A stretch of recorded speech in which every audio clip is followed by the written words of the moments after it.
We know now that in the early years of the 20th century, this world was being watched closely by intelligences greater than man's. Did the CIA write Wind of Change by the Scorpions?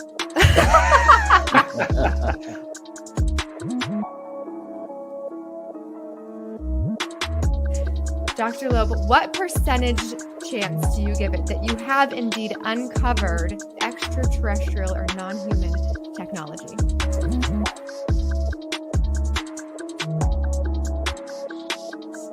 Prior to your abduction, did you believe in UFOs?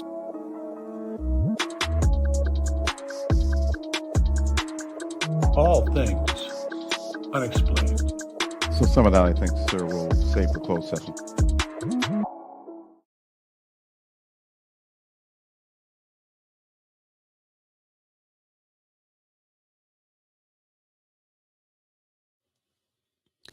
All right, this is Dr. Mouse. Welcome, everybody, to our live stream of the UFO hearing on July 26, 2023. We don't really know what to expect this morning, but it should be interesting. Before I bring that up, I want to say that we could be getting joined by some folks from Calling All Beings. We had the pleasure of going on their show recently, and we can't wait for some of those folks to jump in with us. They are also, I'm pretty sure, right now, simultaneously streaming to their YouTube channel, the Calling All Beings show. Before I pull up this UFO hearing screen, let me, I got a text coming in. Let me take care of this.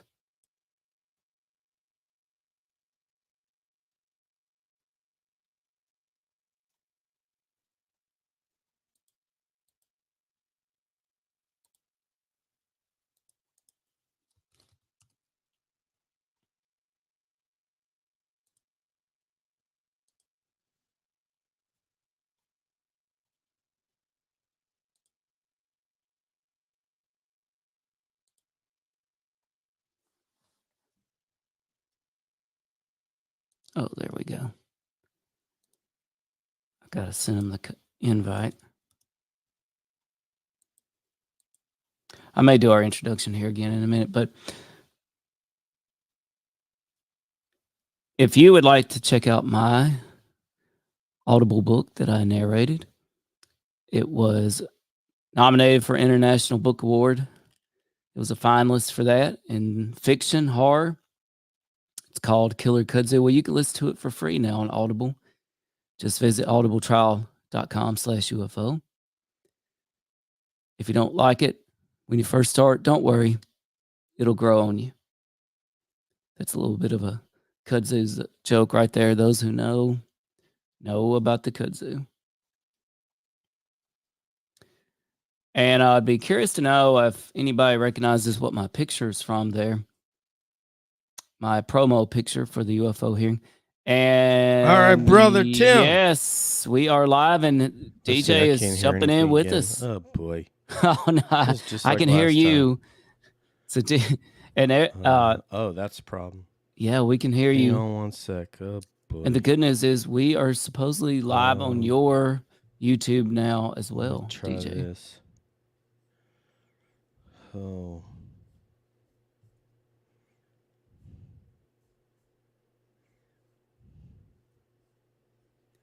I better send him something in the private chat. Should be working. Test. Yep, gotcha. That's good. Test. Testing 1, 2, 3.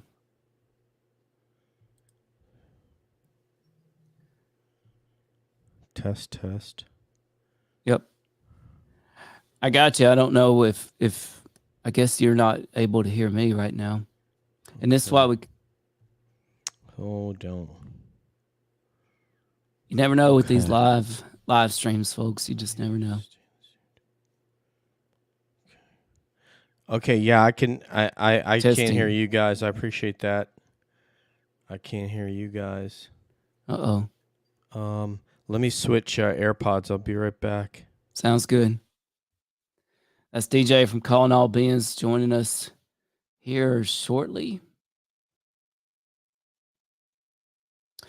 Again, if you'd like to check out Killer Kudzu on Audible, or now's your chance to listen to any book for free on Audible, give it a shot.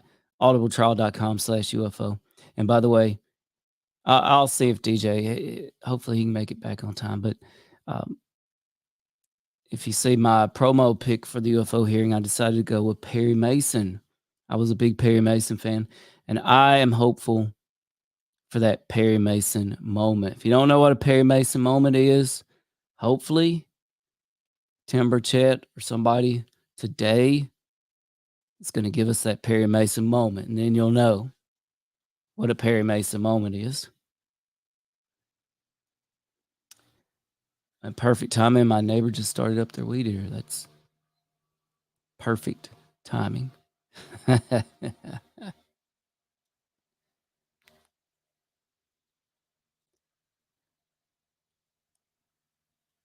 right, I'm going to roll our introduction again one more time here, because we got about 3 minutes.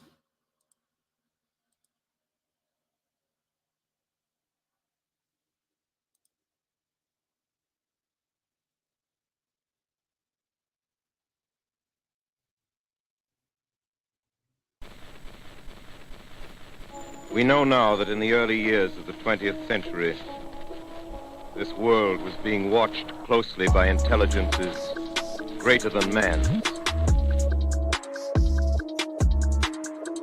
Did the CIA write Wind of Change by the Scorpions?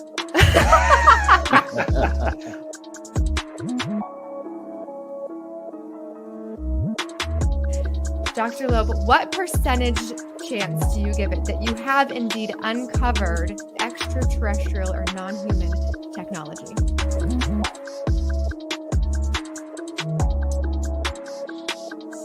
Prior to your abduction, did you believe in UFOs?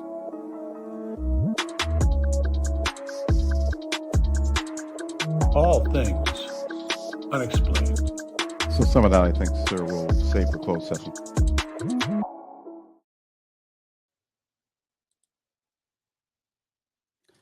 All right, here we are again. Listen to Killer Kudzu now on Audible or any book you'd like. Killer Kudzu, I narrated. It was an award-nominated finalist for fiction horror on the International Book Awards list. DJ, tell you something about Kudzu. If you don't like it now, just wait a little while. It'll grow on you. Hey, good morning, Tim. Good morning. My AirPods are not working, and you know what? My wife was took hers with her. How dare she? So I'm using the MacBook speakers, and I'll make sure my mic is closed when so that it doesn't disturb the audio. You know what? Ever since we switched to StreamYard, we have not had any issues with echo or anything like that. So no matter whether the guests wear headphones or not. So I think you are probably good. And do you recognize my picture, DJ? I quiz the audience. Oh, man. Of course. Yeah. Perry Mason. Yeah. Yes. So what I was saying, for those that don't know what a Perry Mason moment is, hopefully we're going to find out today. Hopefully this is it. That's why I wish that you were on the prosecution side. Instead we're relying on, Tim Burchett, Yeah. Hopefully Tim Burchett or somebody who, by the way, I don't know if you saw this, but there was a lot of drama last night because out of left field, Tim Burchett reveals he's not chairing this hearing anymore. What's up with that?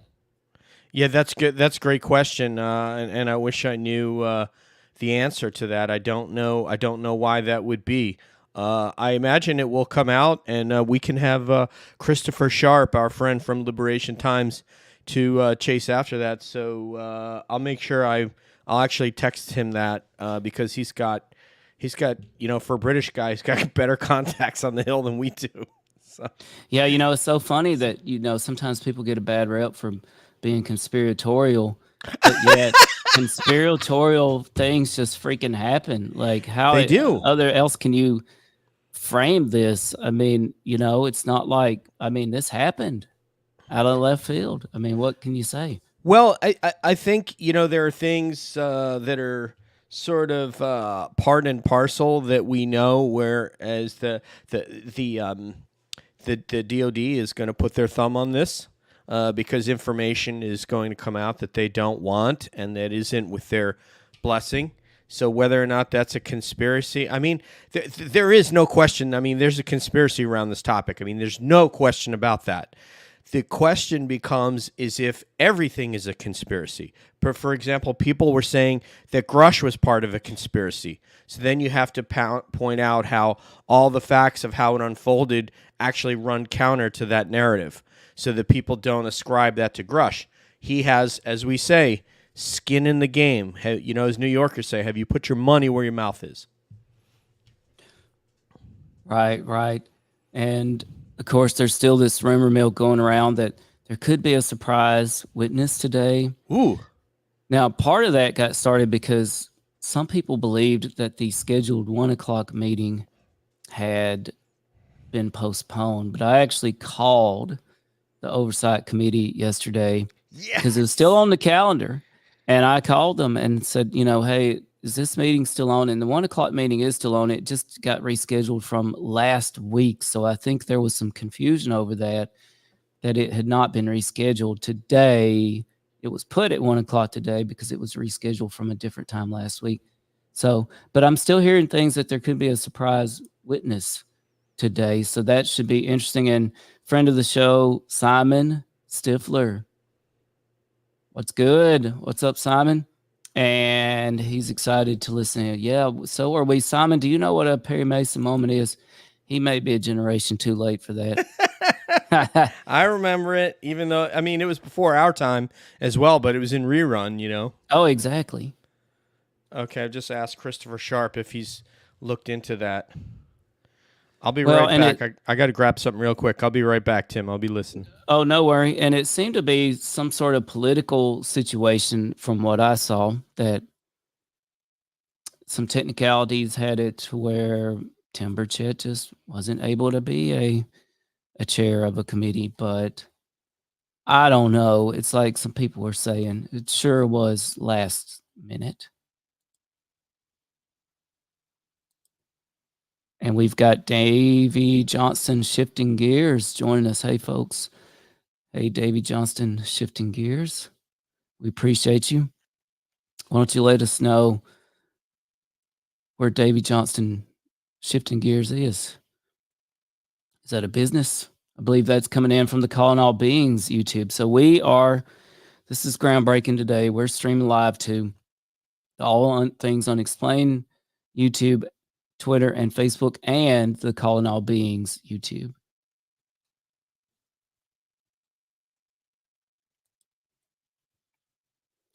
Again, not to be conspiratorial, but here we are waiting on the meeting to start. It's supposed to start at 10:03 now.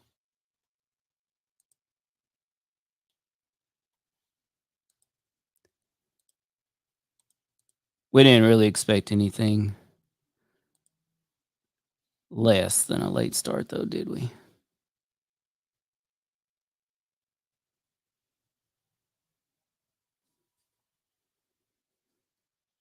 Let me make sure that, no, I've got the same thing on my phone. We'll begin shortly. So yeah, last night, out of nowhere, late last night, or at least that's when I saw it, Tim Burchett, who was supposed to be chairing this committee, revealed he was no longer the chair. He had been informed he was no longer the chair. Now, there may be some political, technical reasons why that is the case, and that was insinuated. But man, that sure was last minute. Is it but again, and who stands to gain if the person who is in greatest opposition to this information coming out, who stands to gain if he does not chair the committee?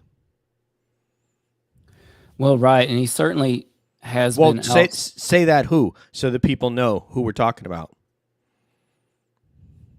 Oh, the folks trying to keep this under wraps, which is the you know, UFO cabal. You talking about that? yeah, potentially the DOD, potentially Oh yeah. these Title 50 entities that Arrow, which is a Title 10 organization. Hey, how's it going, Davy Johnson? This is our newest addition to the Cab Network, is Davy Johnson and Ash, who is a counterterrorism police officer in the UK, and their show is called, he's retired now, their show's called The Mechanism. So hi, Davy. Say hello to Dr. Tim. Davy, this is our new Cab homie, All Things Unexplained, with Dr. Tim Mounts, CJ, and Smitty. Davey, what's up? And by the way, I was telling Davey, DJ, that we've got something unprecedented going on here, some technical masterclass stuff going on. Davey's joining us, commenting from the Calling All Beings YouTube. So we're streaming live on the All Things Unexplained YouTube right now and the Calling All Beings YouTube. And DJ, can you see the comment? I can, yes. Oh, you guys did a masterful job. I'll go ahead and share that now on Twitter. So I'm going to go to mute real quick, and I'll go ahead and share that. And I just want to say before you go, because I know you're an athlete, Tim, and Davey does this thing called the Yorkshire Three Peaks, where I guess there's a ride, and then you basically hike up the mountain carrying your bicycle. Anyway, here we go. We're live. Phenomena, or UAPs, will come to order. Welcome, everyone. Without objection, the chair may declare a recess. David, let at us any know if you time. can hear that. Additionally, without objection, the DJ, following members are waived onto the subcommittee for the purpose of participating in today's hearing: Mr. Burchett of Tennessee, Ms. Luna of Florida, Mr. Getz of Florida, Mr. Burleson of Missouri, Mrs. Ocasio-Cortez of New York, and Mr. Ogles of Tennessee. Without objection, so ordered. For today's subcommittee hearing, both the chair and ranking member will have 10 minutes for opening remarks. We may both be giving some of those minutes to other members of our party. I'm now going to recognize myself for 10 minutes. I'm actually going to try to get out of here in about 4, and then we'll give it to some of my friends over here.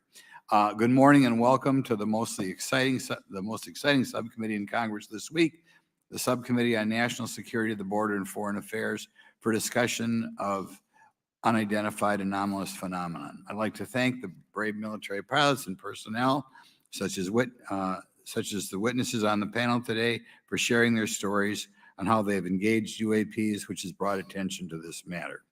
Curiosity and speculation from all walks of life have generated interest in studying what UAPs are and what threats they may pose. I will say that when I was younger in school, I read a book, a 1966 book called Flying Saucers, Serious Business. And for a while, when I was a little bit younger, I thought it was the most important issue out there. The lack of a transparency regarding UAPs, which was one of the themes of that book,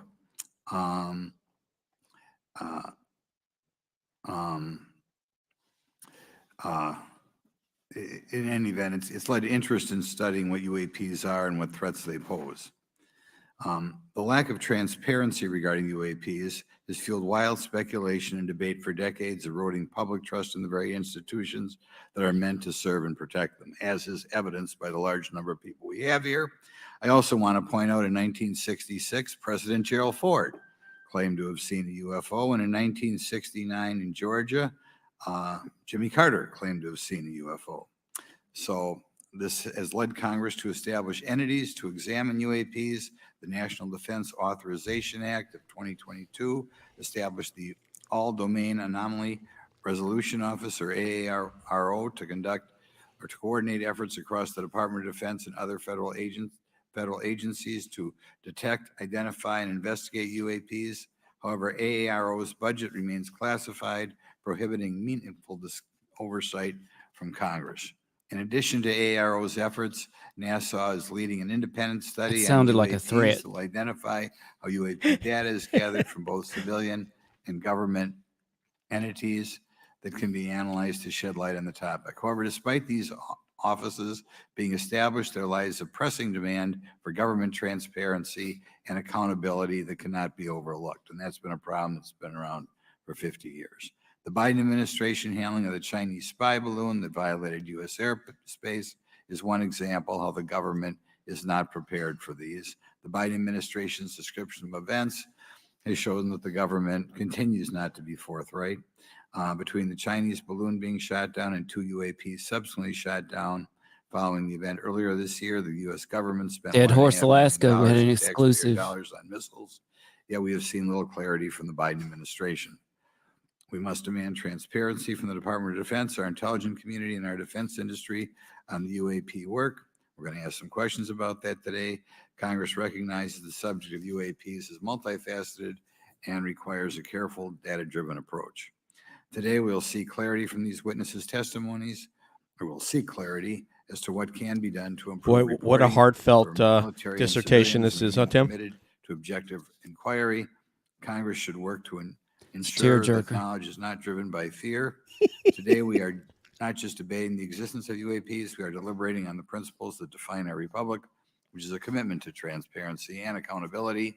I look forward to hearing from our witnesses today. And people could say what they want to ways about we Trump, can but he improve at least government never just efficiency sat there and read openness from notes. when it comes to UAPs. I thank each of you for your presence here today. Well, he and did for your things that were a lot dedication to more safeguarding egregious the than interests not of read American from notes, people. I look like forward to your organizing a testimony. demonstration I'm on the gonna turn it Capitol. over for 2.5 or 3 minutes to Representative Burchett from Tennessee. Thank you, Mr. Chairman. Thank you all for being here. Here he is. I want to thank everybody for making this happen today. Time to And talk about remind some everybody this is UAPs. a Y'all, let's get down to nonpartisan issue. business. This has nothing to do with party politics. I think the cover-up goes a lot deeper than that. I also want to thank my colleagues, Representative Paulina Luna, sitting beside me here, Jared Moskowitz, my friend across the aisle, who has an incredible mind, and I'm anxious to hear his questions, my buddy Eric Burleson, and it's not in my notes here, but Matt Gates. If it hadn't been for Matt Gates, myself, him, and Luna would still be down at Eglin Air Force Base trying to get some answers. He's got an incredible legal mind. Also, I know I saw it in the crowd there, George Knapp, my buddy Jeremy Whoa, Thornbell. no way.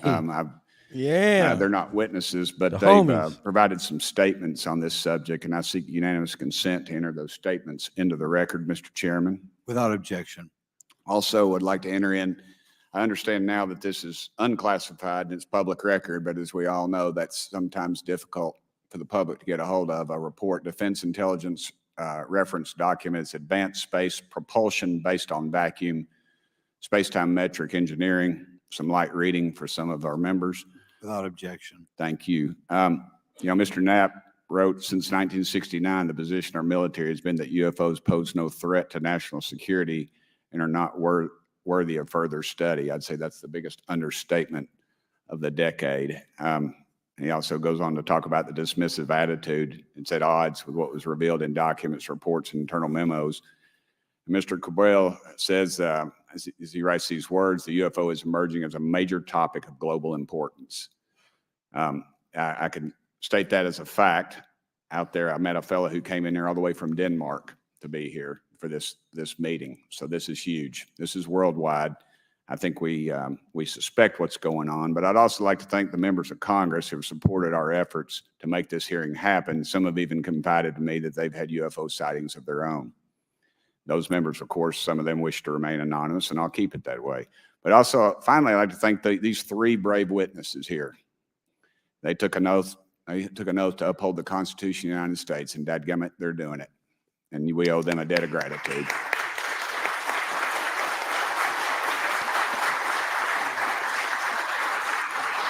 George Knapp there. That was a surprise. Going on the record, too. Dude, definitely. Y'all yeah, quit clapping. You're cutting I'm me a on my little bit time. surprised, but that's awesome. I like that. Very down. These folks very have got folksy. nothing to gain from this, and I think you're going to find out that they've endured quite a few slings and arrows. We need to remember them in our prayers and their families. And I'm thankful to them for their honest testimonies. They have done interviews and appeared in documentaries like Accidental Truth to get their stories out there. And now they are all here to testify under oath for Congress. It's been so difficult to get here today. I've said, in the Baptist church, we'd say that the devil's in our way. And the devil has been in our way through this thing. We've run into roadblocks from members, from the intelligence community, the Pentagon. I proposed legislation to go in the FAA reauthorization that just said if an airline pilot has a sighting, that when he makes that report to the FAA, that it would come to Congress. But I was told that the intelligence community did not like that, and the amendment was not even heard in committee. I think it's time for this country to take back our country. We need to tell the folks at the Pentagon they work for us. Dadgummit, we don't work for them. And that's exactly the point. This is an issue of government transparency. Tim, You our can't first trust a dadgummit. government that does not trust its people. We're not bringing little green men or flying saucers into the hearing. Sorry to disappoint about half y'all. We're just going to get to the facts. We're Dadgummit going shot to game. uncover the cover-up, and I hope this is just the beginning of many more hearings and more people coming forward about this. And I yield back the remainder of my time. I think, is it to Representative Luna, Mr. Chairman, or is that? Yeah, we'll call Ms. Luna for her statement. The circumstances surrounding UAPs has captivated the attention of the American people for decades, ingrained in even the minds of our nation's leaders from Jimmy Carter to Barack Obama, Hillary Clinton to Donald Trump, Marco Rubio to Chuck Schumer, John Radcliffe to National Security Council officials. Yet from Roswell, New Mexico to the coast of Jacksonville, Florida, the sightings of UAPs have rarely been explained by the people who have firsthand accounts of these situations. This is largely due to the lack of transparency by our own government and the failure of our elected leaders to make good on their promises to release explanations and footage and mountains of overclassified documents that continue to be hidden from the American people. This isn't just how I feel. In fact, the American people largely believe that the government has actively covered up the truth about UAPs. One poll in particular found that 68% of Americans believe that the government is hiding information about UAPs and not being honest about what we know about them. And from my personal experience, I believe the same thing. Another poll found that nearly half Americans believe that the federal government is doing a very bad or somewhat bad job of dealing with reports of UFO sightings. As Representative Burchett just referenced on the FAA bill that just went through, you can tell that that's exactly happening. Considering the thousands of testimonies and videos taken on people's phones and eyewitnesses' accounts made by credible witnesses such as doctors, pilots, scientists, and active duty service members, it is unacceptable to continue to gaslight Americans into thinking that this is not happening or that the potential of intelligent life forms exists other than humans. Even more alarming is the fact that these eyewitnesses are many of times service members and have no assurance that their lives will not be negatively impacted or even harmed by their experiences. In being an active duty service member working on an airfield, I've had conversations with many pilots where they were in fear of coming forward for retribution and or being taken off flight status. How do we know this? Because the government has said nothing to assure us otherwise. They have also did nothing to calm the concerns of over 20% of Americans who have reported to have seen UFOs or UAPs. We are simply told not to question the government and that the government has it under control. Today is the first hearing of its kind where we will attempt to get down to the bottom of what is actually happening with UAPs. But we will hear from people who have had personal sightings rather than Pentagon bureaucrats who have always been sent to stonewall our investigations. Just so that the press knows and the people know, we were even denied access to a classified briefing in a SCIF prior to this hearing due to the amount of hoops that we had to jump through to grant temporary clearance to witness Grusch, who has knowledge of classified information. It is time to have an open-minded discussion on this topic, to hear the evidence and understand the magnitude of what this means, not just for our nation, but for humanity. Thank you, Chairman. I yield back the rest of my time. Thank you very much, and I'd like to thank you and Mr. Burchett for bringing this topic to my attention. Now we'll recognize National Security Subcommittee Ranking Member Garcia. Dadgummit shot count at 3. Well, thank you, Mr. Chairman, and I want to thank first our witnesses for joining us today. I want to begin by thanking you all. I had to unmute. Thank you, Tim, for keeping count. And for sharing your voices today and your courage. This to is be the here guy as that well. chimed in late yesterday on Twitter that particularly grateful to you to spend some was time going to all of a that we sudden be had, involved in for this. you to share with candor some of your experiences. So I appreciate that as well. Say again, sir. I do want to thank all the members of our subcommittee today. This guy and had, also this those guy that are chimed in here, late yesterday on waved Twitter on that for all of a sudden out of their nowhere incredible he was interest in involved this in issue. this hearing. Particularly to Congressman Burchett, I know that your leadership Everybody's going to want has to brought us to this get place some today, and I want to points. thank you Get some for, points on the board, for right, that, Tim? as well as everyone else that's been engaged in this work. Oh, I absolutely. also want to thank the oversight staff, who I know has been working very hard to ensure that today's hearing is serious, that it's transparent, and that it also provides appropriate answers, as our oversight body always demands. Now, it's really important that we're here in a bipartisan way to have this conversation, which really, to the heart of it, is about national security and key to the subcommittee's core purpose. This is the subcommittee on national security of the Oversight Committee. Now, our witnesses will testify today that UAPs have posed a serious safety threat, and we must understand this. More broadly, we're dealing with real questions that get to the heart of our faith in government. Faith in our institutions, as we all know, is at an all-time low. Partisanship and alternative facts make it too easy to doubt narrative or our institutions. But this hearing will offer the public unique perspectives, building on years of reporting by both federal agencies and the independent media. Now, some of the earliest reporting on this issue was a groundbreaking 2017 New York Times report, which revealed research, as we know now, on unidentified anomalous phenomena, or as many call UFOs, by the Defense Intelligence Agency. Mr. Graves and Commander Fravor's experiences with UAPs have also been documented by the public, not just by the New York Times, but CNN and many other national news outlets. Now, the Office of the Director of National Intelligence has published public reports documenting UAPs, and on June 9th, 2022, NASA announced that the agency is commissioning a study to, of course, examine unidentified anomalous phenomena. Now, the sheer number of reports, whistleblowers, and stories of unidentified anomalous phenomena should raise real questions and warrant investigation and oversight, and that's why we are here today. Now, pilots have reported encounters for years. Now, because of the stigma around reporting these incidents, we still don't have a complete picture of actually what's going on, particularly as our witnesses will testify on the civilian side, and that is a real problem that we have today in the country. Now, it's very important that we show that Democrats and Republicans in Congress can come together in a bipartisan way to cut through misinformation and to look at the facts in a serious and thoughtful manner. If we are to advance oversight and public disclosure, we must also gain the broad support of the public. We will succeed getting facts out to the public faster if there is a broad public support as part of the process. Now, I understand fully the Department of Defense is hesitant to share information that could also undermine our national security by revealing information on the capabilities of our own aircraft, our sensors, and other sensitive material. At the same time, many people believe that we're withholding information from them, and that is dangerous also. I believe in openness and transparency. That is also the role of Congress, and I want to trust that the American people will be able to weigh the evidence and make up their own minds. Now, we have incidents where sensors, sometimes even multiple types of sensors, detect things that we cannot explain. UAPs, whatever they may be, may pose a serious threat to our military or civilian aircraft, and that must be understood. Now, my career and training as a longtime and career educator and teacher and researcher tell me that we should never rule anything out. We know that our space, of course, is vast and undiscovered. I also want to note that Mr. Sean Kirkpatrick, director of the All-Domain Anomaly Resolution Office, the component of the DoD office that investigates UAP data, has testified before the Senate this year that his unit has found no evidence of extraterrestrial activity. NASA has also stated they don't have evidence of extraterrestrial life either, and we've heard this, of course, from some of our government agencies. And we should remind viewers and witnesses, which I think is really important, that we also cannot share classified information in public settings. But questions, of course, remain that people want to see data and information for themselves.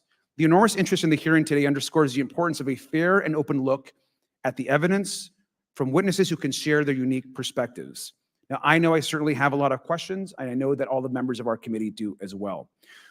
We should come to this hearing with an open mind, and we should not let our existing ideas restrict us on either side. I hear over and over from many agencies the stigma around reporting and investigating UAPs prevents us from getting real answers. We know that whistleblowers have reported harassment, intimidation, or stigma as well, and this is not acceptable. If people can't report incidents which would have national security or safety implications, then that also has serious consequences for us. As ranking member of this subcommittee, I know my job would be completely impossible if whistleblowers or others feel intimidated to come before this committee. We can't be afraid of asking questions, and we can't be afraid of the truth. I'm proud to say that this hearing builds upon bipartisan work by members of the House and Senate dating many years back, which has sought to increase awareness within the Department of Defense and to mandate more of Congress of UAPs. We know the Senate is taking up an amendment to their defense authorization bill, which will create a commission with broad declassification authority, and we should all agree that that is an important step. That Members is of both parties and senior officials right in multiple there, administrations declassification have authority. taken an interest in this issue, and we're proud to carry and build that confidence in the American people. This hearing will also not be the end of this discussion, but a new chapter and start to years and years of work that many folks. Yeah, there was no accident throwing the blurb in there about Aero and NASA. We should encourage and more reporting, information, not less, on UAPs. The more we understand, the safer we will be. We will hear testimony from witnesses today with a long record of service to the American people and with subject matter expertise. Our witnesses have a unique opportunity to share their perspective, insights, and their experiences with the American people. And I encourage all of my colleagues to engage with these difficult questions with an open mind and to follow the facts on behalf of our country. I also just want to say more broadly that we should look at this hearing and believe that everything is on the table as it relates to UAPs. I think an open mind is absolutely the best. I want to yield the 2.5 minutes, the remainder of my time, to the representative from Florida, Representative Moskowitz, for an opening statement. He also has been very much engaged in this issue, and I want to thank him for his leadership. Congressman. Thank you, Ranking Member Garcia. Thank you, Mr. Chairman. I want to thank Tim Burchett and Paulina Luna for their leadership in pushing this hearing forward. I want to thank, obviously, committee staff and their staff working on this on a bipartisan basis because many Americans are deeply interested in this issue, and it shouldn't take the potential of non-human origin to bring us together. Additionally, I want to thank the witnesses for coming forward to share your perspectives, your thoughts, and the sightings of UAPs. Unlike other hearings many times in Congress, you're not here to help a political party, but you're here to share information with the American people. And it's not something that is just going on in this administration. It's something that's spanned many administrations. For decades, many Americans have been fascinated by objects mysterious and unexplained, and it's long past time that they got some answers. The American public has a right to learn about technologies of unknown origins, non-human intelligence, and unexplainable phenomena. Those are not the words of a UFO Twitter account. Though that is a direct quote from Majority Leader Chuck Schumer, that the American public has a right to learn about technologies of unknown origins, non-human intelligence, and unexplainable phenomena. In an interview with Fox News, recent former Director of National Intelligence John Radcliffe confirmed the U.S. government is aware a lot more sightings of UAPs and that they have not made that information public. I quote, "There are a lot more sightings that have not been made public," Radcliffe said to Fox News. For me, this hearing is about transparency. We unfortunately live in a time in which many people distrust government and our institutions, and overclassification of information away from the American public or even Congress contributes to today's politics. The American people have regular questions. What are UAPs? How come the media doesn't report more on them? Are they foreign adversaries? Are they U.S. technology? Are they something else? They ask themselves, how come when a Russian jet shoots flares at one of our drones, we have perfect pictures and videos to show the American people and the world, but when it comes to UAPs, nothing. Of course, we must always protect our national security to maintain our superiority, like when stealth helicopters were only rumored to exist, but were used in the Osama bin Laden raid in 2011.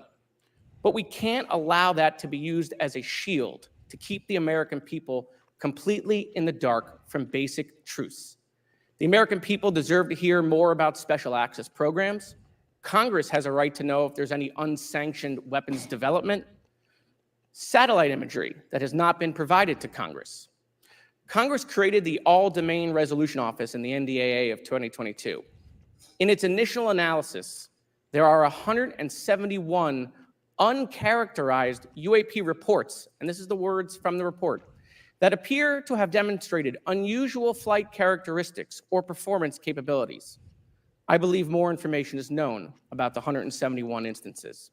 Yes. It's time for Congress to reinsert ourselves. I call on our military leaders and intelligence officials to release more information to the American people about UAPs. And to our military leaders, if there's nothing to conceal, let Congress go to Wright-Patterson Air Force Base, the Dugway Proving Ground, or even Groom Lake in Nevada. Yes. We should have disclosure today. We should have disclosure tomorrow. The time has come. Thank you, Ranking Member. Say hallelujah, Tim. Yield back now to our chairman. Thank you. Get on that pulpit, baby. Right, now I'd like to introduce our witnesses. He threw the gauntlet down there. Graves, my Jewish brother. Executive Director of Americans for Safe Aerospace. Lieutenant Graves is also a former U.S. Navy F-18 pilot with his own UAP experience. The next witness, David Grusch, is a former senior intelligence There's George officer Snell with the National right behind him. Geospatial Intelligence There's Agency. Jeremy Was a Corbell. senior technical advisor for UAP issues. Yeah, And I see him. Yep. Finally, retired Navy Commander Who, David who else is Fravor, right there, DJ? Squadron leader who worked as a I'm gonna have naval to get my aviator glasses, for man. Hang on. 18 I'll be years. right back. Mr. Fravor has his own UAP experience known as the TikTok event. I look forward to hearing from all three of you today. Pursuant to committee rule Jeremy Corbell got a 9G, Rolex the witnesses going. will please stand and raise their right hands. Do you solemnly swear or affirm that the testimony you are about to give is the truth, the whole truth, and nothing but the truth, so help you God? I see Sean Ryan, Let the the seal, record show that all the witnesses answered in the affirmative. You may the be guy I was telling you seated. about yesterday. We appreciate you all Oh, being here today yes. and look forward to your testimony. I'll remind the witnesses that we have read your written statements and they will appear in full in the hearing record. Please try to limit your oral statements to 5 minutes. As a reminder, please press the button on the microphone in front of you so that it's on and the members can hear you. When you begin to speak, the light in front of you will turn green. After 4 minutes, it'll turn yellow, and the red light, when that comes on, it tells you your 5 minutes have expired. I'll now recognize Mr. Graves for 5 minutes for your opening statement. Thank you. Chairman Grothman, Ranking Member Garcia, distinguished members of the House Oversight Subcommittee on National Security, Representatives Burchett and Luna. My name is Ryan Fobbs Graves, and I'm a former F-18 pilot with a decade of service in the U.S. Navy, including 2 deployments in Operation Enduring Freedom and Operation Inherent Resolve. I have experienced advanced UAP firsthand, and I'm here to voice the concerns of more than 30 commercial aircrew and military veterans who have confided their similar encounters with me. Today, I would like to highlight 3 critical issues that demand our action. As we convene here, UAP are in our airspace, but they are grossly underreported. These sightings are not rare or isolated, they are routine. Military aircrew and commercial pilots, trained observers whose lives depend on accurate identification, are frequently witnessing these phenomena. The stigma attached to UAP is real and powerful and challenges national security. It silences commercial pilots who fear professional repercussions, discourages witnesses. It is only compounded by recent government claims questioning the credibility of eyewitness testimony. Parts of our government are aware of more about UAP than they let on, but excessive classification practices keep crucial information hidden. Since 2021, all UAP videos are classified as secret or above. This level of secrecy not only impedes our understanding, but fuels speculation and mistrust. In 2014, I was an F-18 Foxtrot pilot in the Navy Fighter Attack Squadron 11, the Red Rippers. And I was stationed at NAS Oceana in Virginia Beach. After upgrades were made to our jet's radar systems, we began detecting unknown objects operating in our airspace. At first, we assumed they were radar errors, but soon we began to correlate the radar tracks with multiple onboard sensors, including infrared systems, eventually through visual ID. During a training mission in Warning Area Whiskey 72, 10 miles off the coast of Virginia Beach, 2 F-18 Super Hornets were split by a UAP. The object, described as a dark gray or a black cube inside of a clear sphere, came within 50 feet of the lead aircraft and was estimated to be 5 to 15 feet in diameter. The mission commander terminated the flight immediately and returned to base. Our squadron submitted a safety report, but there was no official acknowledgement of the incident and no further mechanism to report the sightings. Soon, these encounters became so frequent that aircrew would discuss the risk of UAP as part of their regular pre-flight briefs. Recognizing the need for action and answers, I founded Americans for Safe Aerospace. The organization has since become a haven for UAP witnesses who were previously unspoken due to the absence of a safe intake process. More than 30 witnesses have come forward and almost 5,000 Americans have joined us in the fight for transparency at safeaerospace.org. The majority of witnesses are commercial pilots at major airlines.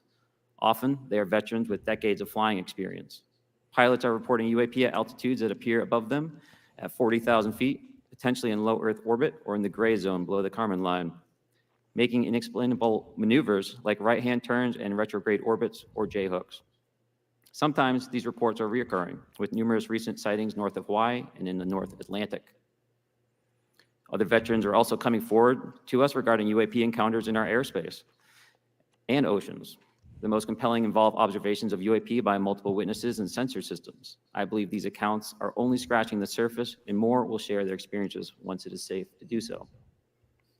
In closing, I recognize the skepticism surrounding this topic. If everyone could see the sensor and video data I witnessed, our national conversation would change. I urge us to put aside stigma and address the security and safety issue this topic represents. If UAP are foreign drones, it is an urgent national security problem. If it is something else, is an issue for science. In either case, unidentified objects are concerned for flight safety. The American people deserve to know what is happening in our skies. It is long overdue. Thank you. Mr. Grusch?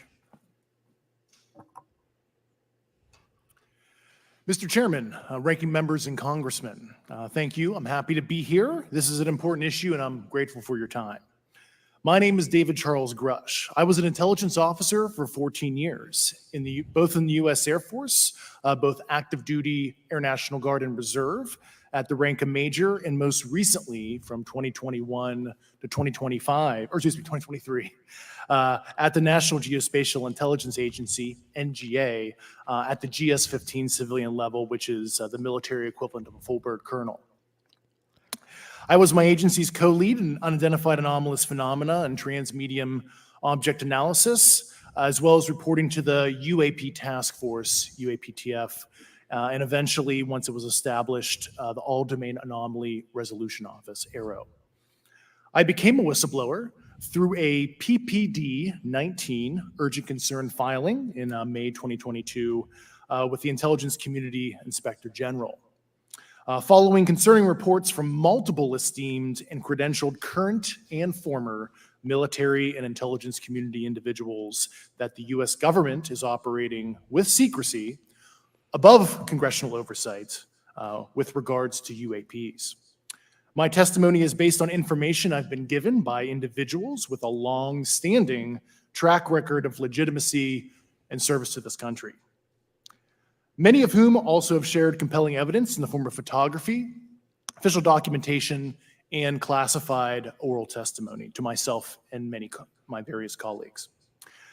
I have taken every step I can to corroborate this evidence over a period of 4 years while I was with the UAP task force and do my due diligence on the individual sharing it. This is because of these steps, I believe strongly in the importance of bringing this information before you. I am driven by a commitment of both to truth and transparency, rooted in our inherent duty to uphold the United States Constitution and protect the American people. I'm asking Congress to hold our government to this standard and thoroughly investigate these claims. But as I stand here under oath now, I am speaking to the facts as I've been told them. In the U.S. Air Force, in my National Reconnaissance Office, NRO, reservist capacity, I was a member of the UAP task force from 2019 to 2021. I served at the NRO Operations Center on the director's briefing staff, which included the coordination of the Presidential Daily Brief and supporting variety of contingency operations, which I was the Reserve Intelligence Division Chief backup.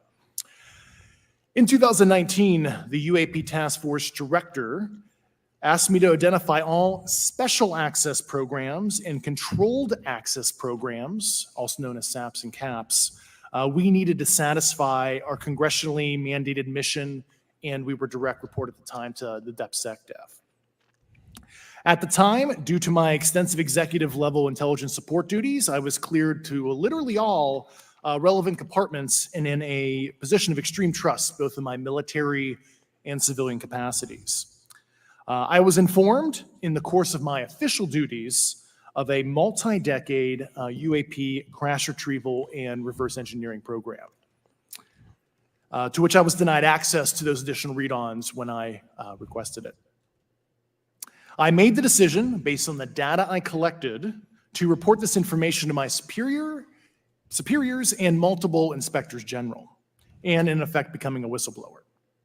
As you know, I've suffered retaliation for my decision, but I am hopeful that my actions will ultimately lead to a positive outcome of increased transparency. Thank you, and I'm happy to answer your questions. Thank you. Commander Fravor? Thank you. Thank you, Mr. Chairman, Congressmen, Congresswomen. I want to first thank you for the invitation to speak to the committee on the UAP topic that has been in the news for the past 6 years and seems to be continuing to gain momentum. As you know, my name is David Fravor. I'm a retired commander in the United States Navy. In 2004, I was a commanding officer of Strike Fighter Squadron 41, the world-famous Black Aces. We were attached to Carrier Wing 11, stationed on board the USS Nimitz, and had begun a 2-month workup cycle off the coast of California. On this day, we were scheduled for a 2v2 air-to-air training with the USS Princeton as our control. When we launched off Nimitz, my wingman was joining up. We were told that the training was going to be suspended and we're going to proceed with real-world tasking. As we proceeded to the west, the air controller was counting down the range to an object that we were going to, and we were unaware of what we were going to see when we arrived. The controller had told us that these objects had been observed for over 2 weeks, coming down from over 80,000 feet, rapidly descending to 20,000 feet, hanging out for hours, and then going straight back up. For those who don't realize, above 80,000 feet is space. We arrived at the location at approximately 20,000 feet, and the controller called merge plot, which means that our radar blip was now in the same resolution cell as the contact. As we looked around, we noticed that we saw some whitewater off our right side. It's important to note that the weather on this day was as close to perfect as you could ask for off the coast of San Diego. Clear skies, light winds, calm seas, no whitecaps from waves. So the whitewater stood out in a large blue ocean. All four of us, because we were in F-18Fs, so we had pilots and Wizzo in the back seat, looked down a saw a white tic-tac object with a longitudinal axis pointing north-south and moving very abruptly over the water like a ping pong ball. There were no rotors, no rotor wash, or any sign of visible control surfaces like wings. As we started clockwise towards the object, my Wizzo and I decided to go down and take a closer look with the other aircraft staying in high cover to observe both us and the tic-tac. We proceeded around the circle about 90 degrees from the start of our descent, and the object suddenly shifted its longitudinal axis, aligned it with my aircraft, and began to climb. We continued down another 270 degrees, nose low, where the tic-tac, or we considered 270 degrees to where, and we went nose low to where the tic-tac would have been. Our altitude at this point was about 15,000 feet, and the tic-tac was about 12,000.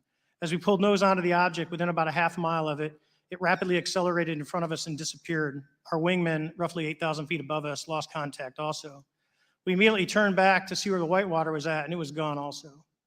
So as we started to turn back towards the east, the controller came up and said, "Sir, you're not going to believe this, but that thing is at your cap point, roughly 60 miles away in less than a minute." You can calculate the speed. We returned to Nimitz. We were taking off our gear. We were talking to one of my crews that was getting ready to launch. We mentioned it to them, and they went out and luckily got the video that you see, that 90-second video. What you don't see is the radar tape that was never released, and we don't know where it's at, of the active jamming that the object put on an APG-73 radar, and I can get into modes later if you're interested. What is shocking to us is that the incident was never investigated. None of my crew were ever questioned. Tapes were never taken, and after a couple days, it turned into a great story with friends. It wasn't until 2009 till Jay Stratton had contacted me to investigate. Unbeknownst to all, he was part of the ATIP program in the Pentagon led by Lou Elizondo. And there was an unofficial official report that came out that's now on the internet. Years later, I was contacted by the other pilot, Alex Dietrich, and asked if I'd been contacted, and I said no, but I'm willing to talk. I was contacted by Mr. Elizondo, and we talked for a short period of time, and he said we'd be in contact. A few weeks after that, I was made aware that Lou had left the Pentagon in protest and joined forces with Tom DeLong, Chris Mellon, Steve Justice, and others to form Two Stars Academy, an organization that pressed the issue with leading industry experts and U.S. government officials. They worked with Leslie Keene, who is present today, Ralph Blumenthal, and Helene Cooper to publish the articles in the New York Times 2017 New York Times. And it removed the stigma on the topic of UFOs, which is why we're here today. Those articles open the door for the government and public that cannot be closed. It has led to an interest from our elected officials who are not focused on little green men, but figuring out where these craft are, where they're from, the technology they possess, how do they operate. It also led to the Whistleblower Protection Act and the NDAA. There are multiple witnesses coming forward to say that have firsthand knowledge, and Mr. Grusch just covered that. What concerns me is that there's no oversight from our elected officials on anything associated with our government processing or working on craft. Believe it not from this world. This issue is not a full public disclosure that could undermine national security, but it is about ensuring that our system of checks and balances works across all work done in the government using taxpayer funds. Relative to government programs, even unacknowledged WAVE programs have some level of oversight by the appropriate committee members in the House and Senate. And this work that is said to be occurring from whistleblower testimonies should not be exempt. In closing, I would like to say that the Tic-Tac object we engaged in 2004 was far superior to anything that we had on time, have today, or are looking to develop in the next 10 years.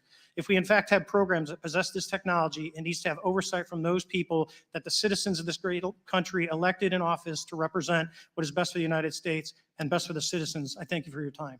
Thank you very much. Thank you very much. I know it's very difficult for all of you, all you've done in the past to try to illuminate this issue. Calling myself first for some questions. I'm going to start with Mr. Graves. Are pilots that you interact with as part of your organization, do you feel adequately trained and briefed on how to handle encounters with UAPs? No. Right now, military witnesses to UAP have limited options for reporting UAP. But more concerning is that commercial aviation sector has not adapted to the lessons that the military has implemented. The military and Department of Defense has stated that UAP represent a critical aviation safety risk. We have not seen that same language being used in the commercial markets. They are not acknowledging this risk. Okay, what steps do you think you have to be taken to improve a pilot's UAP reporting, be it military or commercial? Right now, we need a system where pilots can report without fear of losing their jobs. There is a fear that the stigma associated with this topic is going to lead to professional repercussions, either through management or perhaps through their yearly physical check. So having a secure system, reducing the stigma, and making this information available through the public is going to reduce the concerns that aircrew have. Could you just give me a little idea of the degree to which reports in the past are not made public right now? Well, I don't think there has been a proper reporting system to gather those reports and thus not report them. So to answer your question, I think there is a dearth of data due to the fact that the reporting has been limited up to this time. Could you tell me why you believe it's, kind of to play the devil's advocate, a reason why some of this stuff should not be available to the public? There's certainly some national security concerns when we use our advanced sensors in our tactical jets to be able to identify these objects. However, there's no reason that the objects themselves would be classified. I would be curious to see how the security classification guideline actually spells out the different nuances of how this topic is classified from the perspective of UAP, not national security. I'll give you a follow-up on that. Assuming that there are reasons why not all this should be made public, this has been around for a long period of time. Can any of the three of you think of any reason why anything related to UAPs, say 15 years and back, should not be immediately made public? I think one of it is acknowledging a vulnerability, both from a collection and I'll just say a countermeasure perspective. So it's that we haven't cracked for many years. Yeah. Even say 20 years back. Is there any reason why, when you go back that far, things shouldn't be made public? Unless it shows a specific national security vulnerability as it relates to a weakness in a particular defense system. Okay, Mr. Fravor, the TikTok incident that you were engaged occurred in 2004. What kind of reporting took place after that incident? None. We had a standard debrief where the backseaters went down to our carrier intel center and briefed what had happened, and that was it. No one else talked to us, and I was in the top 20 in the battle group. No one came. The captain was aware, the admiral was aware, nothing was done. Your commanding officers provide any sort of justification? No, because I was the commanding officer of the squadron, so no. Was this incident the only UAP event that you encountered while you were a pilot? Yes, it was. Okay. This is for any one of you. Based off of each of your experiences and observations, do you believe UAPs pose a potential threat to our national security? Yes, and here's why. The technology that we faced was far superior than anything that we had, and you could put that anywhere. If you had one, you captured one, you reverse engineered it, you got it to work, you're talking something that can go into space, go someplace, drop down in a matter of seconds, do whatever it wants, and leave, and there's nothing we can do about it. Nothing. Okay, you two? Well, I would also like to add, from a commercial aviation and military aviation perspective, we deal with uncertainty in our operating space as a matter of our professional actions. Identifying friend from foe is very important to us. And so when we have unidentified targets and we continue to ignore those due to a stigma or a fear of what it could be, that's an opening that our adversaries can take advantage of. What steps should be taken to better understand and respond to UAP encounters in the interest of national security? There needs to be a location where this information is centralized for processing, and there needs to be a two-way communication loop so the operators on the front end have a feedback and can get best practices on how to process information, what to do, and to ensure that their reporting is being listened to. Right now, there is not a lot of back and forth. Mr. Grusch, in your complaint to the Intelligence Community Inspector General, you claim that you believe information is being hidden. What kind of information do you think was hidden, and do you think it should remain hidden? Yes, I can speak to that very briefly in unclassified manner. As you know, the preponderance of my complaint was classified to the intelligence communities. Both material acquisition and exploitation activity, also baselining the UAPs, but not sharing it with, intelligence professionals that are actually doing step briefs to pilots, that kind of information. Yeah. Okay, thank you very much. Now we'll go to Mr. Garcia. Thank you. Again, thank you all for your service and for testifying today. Want to just talk about the UAPs as it relates to what we're seeing in the pilots' interaction with UAPs. Particularly, Mr. Graves, one of the, I think, concerns that for members of this committee is this idea that pilots, there's no system to actually report UAPs and the stigma around pilots. And so can you just briefly, you mentioned that you're working with 30 pilots right now that have had encounters with UAPs, but you've also, I believe, discussed and know of many more pilots. This is just those that you're currently working with. Is that correct? Can you expand on that? Certainly. I'll break that down in 2 ways. First, when we were first experiencing these objects off the eastern seaboard in the 2014 to 2015 time period, anyone that had upgraded their radar systems were seeing these objects. So there was a large number of my colleagues that were detecting these objects off the eastern seaboard. They were further correlating that information with their other onboard sensors, and many of them also had their own eye sightings as well of these objects. Now, that was our personal firsthand experience at the time. Since then, as I've engaged this topic, others have reached out to me to share their experiences, both on the military side as well as the commercial aviation side. On the military aviation side, veterans that have recently got out have shared their stories and have expressed how the objects we were seeing in 2014, 2015 continued all the way to 2019, 2020, and beyond. And so it became a generational issue for naval aviators on the eastern seaboard. This was something we were briefing to new students. This is something that was included in the notice to airmen to ensure that there was no accidents. And now with commercial aviators, they are reaching out because they're having somewhat similar experiences as our military brothers and sisters, but they do not have any reporting system that they can send this to. And let me just add to, and both to Mr. Fravor as well as Mr. Graves, not having this system for reporting, would you both agree that it's harmful to not just our national security interests, but to understand this phenomenon of what's happening with UAPs? I think it's actually a travesty that we don't have a system to correlate this and actually investigate. So if you took the East Coast, there's coastal radars out there that monitor our air defense identification zone, so out to 200 miles. They can track these, so when you see them, they could actually go and pull that data and get maneuvering. And instead of just having the airplanes, there's other data sources out there. And I've talked to other government officials on this. So you need a centrally located repository that these reports go to. So if you just stuck it in DOD, you wouldn't get anything out of the Intelligence Committee because they have a tendency to not to talk. But if you had a central location where these reports would come in, not just military, but also commercial aviation, because there's a lot of that going on, especially if you talk to anyone that flies from here to Hawaii, over the Pacific, they see odd lights. So I think you need to develop something that allows you a central point to collect the data in order to investigate. Mr. Graves? I would concur with everything Mr. Fravor said. I'll continue to say that the commercial pilots that have reached out to me through Americans for Safe Aerospace are doing so because they don't feel there's another way for them to report this safety issue. And I think one of the clear outcomes of this hearing already is that there has to be a safe and transparent reporting process for pilots, both on the commercial side and the military side, to be able to report UAPs in a way that's also transparent, but also understands the scope of our national security interests and what may be classified or not. But I think there has to be some sort of system. And so that's something that I hope can be an outcome that this committee can work on. Is there anything else for the two of you briefly beyond this reporting system that you think that we can do as a government to encourage and facilitate more civilian reporting? We're doing it right now.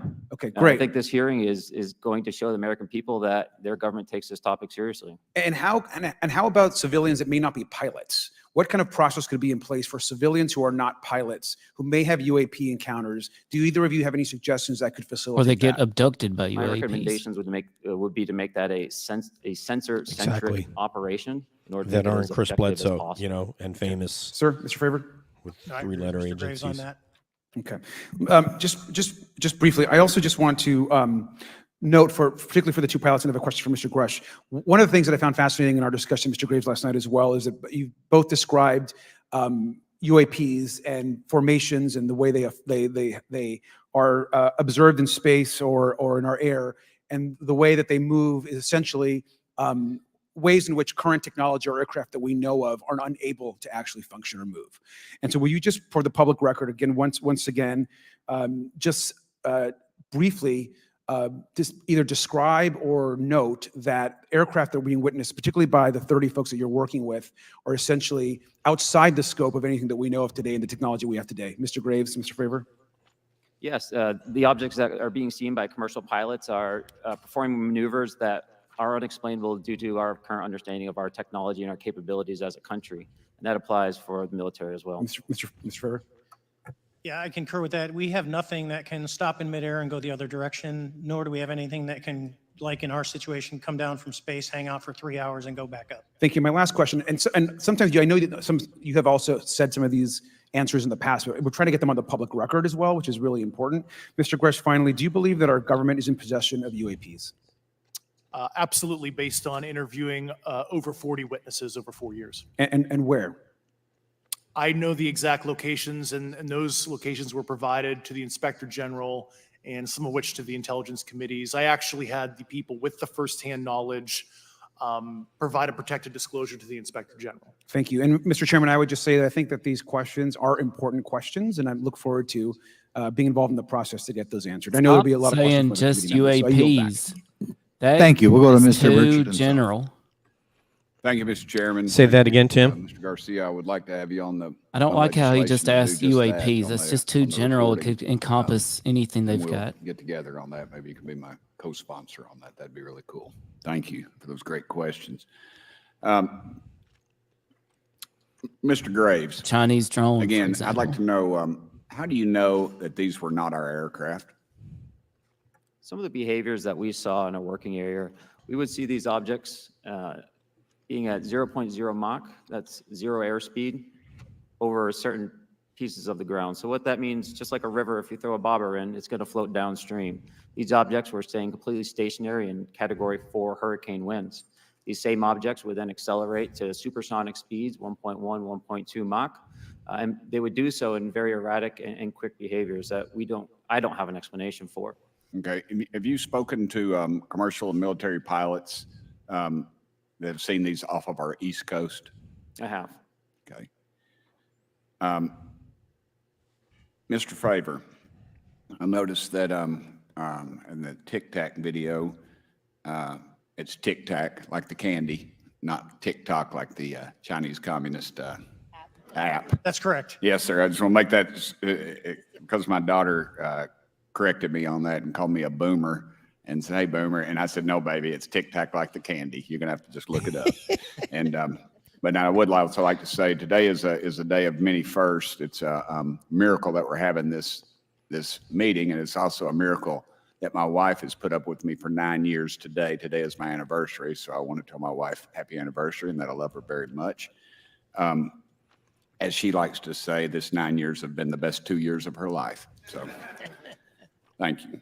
Mr. Fravor, what astonished you the most about the flight capabilities of these Tic Tac, very briefly?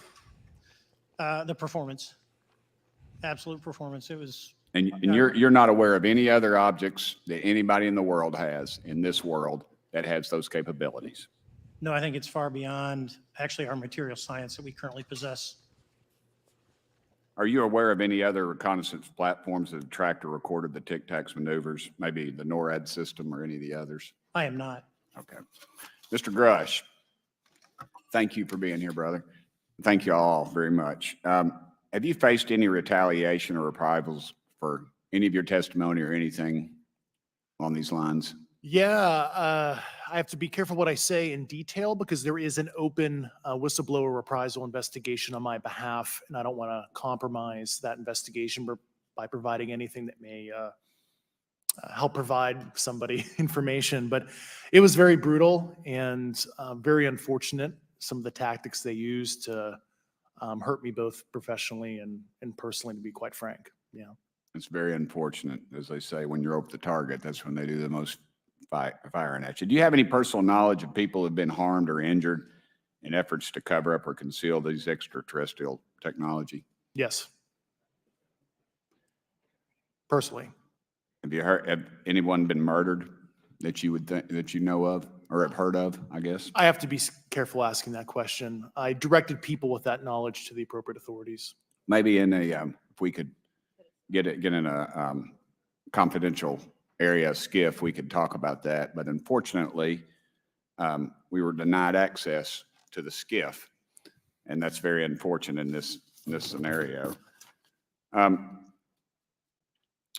Mr. Fravor, do you believe that you witnessed an additional object under the water in relation to your encounter?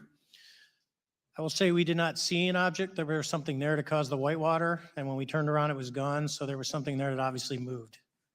Okay, it was not the same object though that you were looking at, correct? No, we actually joked that the Tic Tac was communicating with something when we came back, and because the whitewater disappeared. We were in another instance, we're told about the capabilities of a jamming during viewing of when there were some people chasing some of these objects. Did you experience any of that jamming or interrupting your radar or weapons system? My crew that launched after we landed experienced significant jamming to the APG-73 radar, which was what we had on board, which is a mechanically scanned, very high-end system prior to the APG-79. And yes, it did pretty much everything you could do: range, velocity, aspect, and then it spit the lock, and the targeting pod is passive. That's what we were able to get the video on. I'm about to run out of time, but are you aware of any of our enemies that have that capability? No. Okay, I would also like to note for the record that like George Knapp breaking Area 51, he's the reason I knew about that. And the reason I know about the Tic Tacs is Leslie Keene from New York Times article, and I would encourage everybody to read that. Thank you, Mr. Chairman. Yield back to you for no time. Very good. Mr. Raskin? Thank you, Mr. Chairman. Mr. Graves, you reported UAP encounters during training flights, I think, and have since come forward to warn the Pentagon that these encounters may be putting pilots at risk. My first question is, you've identified these as taking place on the East Coast. Is it just on the East Coast where these encounters have been reported? No, since the events initially occurred, I've learned that the objects have been detected essentially where all operations, Navy operations are being conducted across the world. And that's from the All-Domain Anomaly Resolutions Office reporting. All right, can you describe your experience after you decided to come forward and go public with your experience? Certainly. Like many others, in 2017, I saw the New York Times article come out as well. And for me, it was special because I recognized the voices on the video. I recognized the video itself. I had seen it when it was taken. I seen it when it was debriefed. And so that was kind of shook me because I realized that this problem was still ongoing. And so I reached out to colleagues back on the East Coast and realized that this was still a safety risk that they were dealing with, that they had essentially hit a wall with how they could move forward on this conversation. It was at that point when I decided to try to move the conversation forward myself. Are there common characteristics to the UAPs that have been cited by different pilots? And can you describe what the convergence of descriptions is? Certainly. We were primarily seeing dark gray or black cubes inside of a clear sphere. I'm sorry, dark gray or black cubes? Yes, inside of a clear sphere, where the apex or tips of the cube were touching the inside of that sphere. And that was primarily what was being reported when we were able to gain a visual tally of these objects. And that occurred over almost 8 years. And as far as I know, it's still occurring. So I take it that you're arguing what we need is real transparency in a reporting system so we can get some clarity on what's going on out there, because there are many pilots in your situation, but we should have a way of developing a systematic inventory of all of such encounters. Is that right? Yes, and I think we need both transparency and the reporting. We have the reporting, but we need to make sure that information can be promulgated to commercial aviation as well as the rest of the populace. Mr. Grusch, what about you? What was your experience after you came forward? Well, it's only been about 2 months or so, so I guess my experience has been overwhelming support from former colleagues of mine that have privately messaged me, and I do appreciate that. But I do have knowledge of active planned reprisal activity against myself and other colleagues, and it's very upsetting to me. Coming from where? Certain senior leadership at previous agencies I was associated with. And that's all I'll say publicly, but I can provide more details in a closed environment. Okay. Well, I hope you understand that there would be bipartisan rejection of any attempt to vilify, demonize, or engage in other reprisals against our witnesses and people who are telling the truth from their perspective. Yeah, there were certain colleagues of mine that were brutally administratively attacked, and it actually makes me very upset as a leader to see that happen to other coworkers and actually superiors of mine over the last 3 years. How do you account for that response? That seems like a bizarre response. I call it administrative terrorism. That's their quiver, their tool in the toolbox to silence people, especially the career government service cares about their career, cares about their clearance, their reputation to climb the ladder.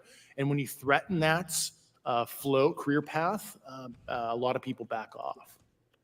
But I'm here to represent those people. So, Mr. Fravor, what about you? What has your experience been since you've come forward with your perspective on this? Actually, I've been treated very well. And the 6 people that were involved, myself included, all of them have or will be retiring from the military as 05s or 06s. And all my friends that are very senior, 3 and 4 stars, I've talked to them. They believe, they understand there's a problem. But no, I was actually treated really well. And what is your general interpretation of these phenomena, or what is your current thinking of trying to make sense of them? Well, I'll say, I'm not like a UFO fanatic. It's not me, but I will tell you that what we saw with 4 sets of eyes over a 5-minute period, still, we have nothing close to it. It was amazing to see. I told my buddy I wanted to fly it, but yeah, it's just an incredible technology. All right, Mr. Chairman, thank you very much. I'll yield back to you. Thanks. On to Ms. Luna. Mr. Grusch, in speaking to you yesterday, I just wanted to follow up on Representative Raskin's questions. In the last couple of years, have you had incidences that have caused you to be in fear for your life for addressing these issues? Yes, personally. Okay. Yeah. I just want everyone to note that he's coming forward in fear of his life. To put in perspective, if they were really not scared about this information coming out, why would someone be intimidated like that? To your knowledge, are NHIs working with adversarial foreign governments in either technology exchange programs or back engineering programs? I don't have data on that. I'm not sure. Have you heard or you had people come forward to present that evidence? Not that particular evidence that you just espoused. Okay, on the 19th of April, Dr. Kirkpatrick, head of Aero, had said that he did not find any evidence of UAPs. You also stated that you had, in your interview, that you had briefed him on information that you were uncovering, but that he did not follow up with you. Were the items that you divulged to him pertinent to national security? Yes, him and I had a classified conversation in April 2022 before he took over Aero in July 2022, and I provided him some concerns I had. Do you know why he might not have followed up with you? Unfortunately, I cannot read his mind. I wish he did. I was happy to give sage counsel to him on where to look when he took the helm of Aero. Okay, and then my last question for you before I move to Mr. Graves is you received prior approval from the Defense Department to speak on certain issues, correct? Correct, through DOPSR, DoD Pre-Publication and Security Review. And I just want to remind the public, they're just looking from a security perspective. These are my own personal views and opinions, not the department's. Okay, I'm asking that though mainly because I think that there are many people that would like to discredit you. So it does bring a certain amount of credibility to your testimony. I'm required by law to do that as a former intelligence officer, or I go to jail for revealing classified information. Yeah, we don't want you to go to jail. My next question would actually be for Mr. Graves. Can you please explain to me in detail the event that occurred at Vandenberg Air Force Base? Certainly. In the 2003 timeframe, a large group of Boeing contractors were operating near one of the launch facilities at Vandenberg Air Force Base when they observed a very large 100-yard sided red square approach the base from the ocean and hover at low altitude over one of the launch facilities. This object remained for about 45 seconds or so before darting off over the mountains. There was a similar event within 24 hours later in the evening. This was a morning event, I believe 8:45 in the morning. Later in the evening, post-sunset, there were reports of other sightings on base, including some aggressive behaviors. These objects were approaching some of the security guards at rapid speeds before darting off. And this is information that was received through one of the witnesses that have approached me at Americans for Safe Aerospace. Was this documented in any official form, whether it was a police blotter? Yes, they had official documentation and records from the event that the witness held over the years. And I'm not going to ask you to do it right now for time reasons, but you'd be able to sketch what was witnessed, correct? And have you seen that before on any other equipment and/or during your flight time? I have not seen what they've described. This object was estimated to be almost the size of a football field, and I have not seen anything personally that large. Okay, and then another question on follow-up referencing the gimbal video Go Fast incident.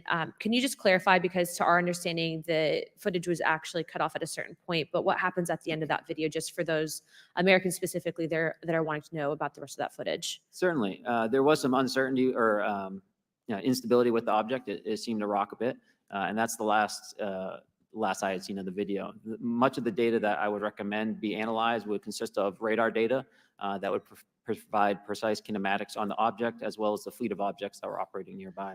Okay, and follow-up in regards to the reporting procedures that Mr. Garcia had addressed on, as well as Representative Burchett, with the FAA, to your understanding, pilots that are seeing this, commercial airline pilots, are they receiving cease and desist letters from corporations for coming forward with information in regards to safety for potential airline passengers? I have been made privy to conversations with commercial aviators who have received cease and desist orders. So the American public should know that corporations are putting their own reputations on the not the line, but ahead of the safety of the American people. And I think, would you agree with that statement? It appears so. Okay. And I guess this would be my last, I'm out of time. I yield. I'll be back. Good. Mr. Moskowitz. Thank you, Mr. Chairman. Gentlemen, let's talk about the laws of physics for a second. Mr. Graves and Commander Fravor, I heard you talk about speed. When those objects broke the sound barrier, did they make a sonic boom? I was in a jet. You can't hear anything. It's kind of loud in there. Yeah, you're not able to actually personally tell within the vehicle. I will say the objects that we were seeing, they were spherical, and they were observed up to Mach 2, which is a very non-aerodynamic shape. What about G-forces? Let's talk about G-forces of those vehicles. Could a human survive those G-forces with known technology today? No. No, not for the acceleration rates that we observed. Okay. What about what they look like? How close did you get? Did you see a seam or a rivet or a section? And what I mean is, obviously, the jets you're flying have all those things. Did these objects have those? Do you want to go, Ryan? I didn't have the detail to be able to tell that. So we got within a half mile at Tic Tac, which people say that's pretty far, but in airplanes, that's actually relatively close. No, it was perfectly white, smooth, no windows. Although when we did take the original FLIR video that is out there, when you put it on a big screen, it actually had two little objects that came out of the bottom of it. But other than that, no windows, no seams, no nothing. Mr. Grusch, as a result of your previous government work, have you met with people with direct knowledge or have direct knowledge yourself of non-human origin craft? Yes, I personally interviewed those individuals. Mr. Grusch, as a result of your previous government work, have you met with people with direct knowledge or have direct knowledge yourself about ATs, advanced technologies that the U.S. government has? Based on conventional advanced tech, I was briefed to the preponderance of the Defense Department's both space and aerospace compartmented programs, yeah. Do you have knowledge or do you have reason to believe that there are programs in the advanced tech space that are unsanctioned? Yes, I do. Okay. Yeah. And when you say that they're above congressional oversight, what do you mean? Complicated question. So there's, some, I would call it abuse here. So congressional oversight of conventional special access programs. So I'll use Title 10, so DOD as an example, right? So 10 U.S. Code Section 119 discusses congressional oversight of SAPs, discusses the DepSecDef's ability to waive congressional reporting. However, the Gang of Eight is at least supposed to be notified if a waived or waive bigoted unacknowledged SAP is created, and that's public law. Well, so that how does, I mean, I don't want to cut you off, but Yeah. how does a program like that get funded? I will give you generalities. I can get very specific in a closed session, but misappropriation of funds and Does that mean self-fund. that there is money in the budget that is said to go to a program, but it doesn't, and it goes to something else? Yes, I have specific knowledge of that. Yep. Do you think U.S. corporations are overcharging for certain tech they're selling to the U.S. government, and that additional money is going to programs? Correct, through something called IRAD. Okay. Satellite imagery. Let's talk about satellite imagery. We have satellites all over the place, some that we're aware of and many that we're not aware of, right? We're taking pictures of everything at every point and second. Mr. Grusch, are you aware, do you have direct knowledge, or have you talked to people with direct knowledge that there are satellite imagery of these events? That was one of my primary tasks at NGA, since we process, exploit, and disseminate that kind of information. I've seen multiple cases, some of which, to my understanding, and of course, I left NGA in April, so that's my information cutoff date. But I personally reviewed both what we call overhead collection and from other strategic and tactical platforms that I could not even explain prosaically. And I have a degree in physics, by the way, as well. And I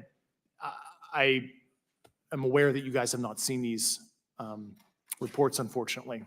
And I don't know why. Do you have direct knowledge, or you've spoken to people with direct knowledge that this imagery applies to crash sites, crash imagery? I can't discuss that in an open session. Okay.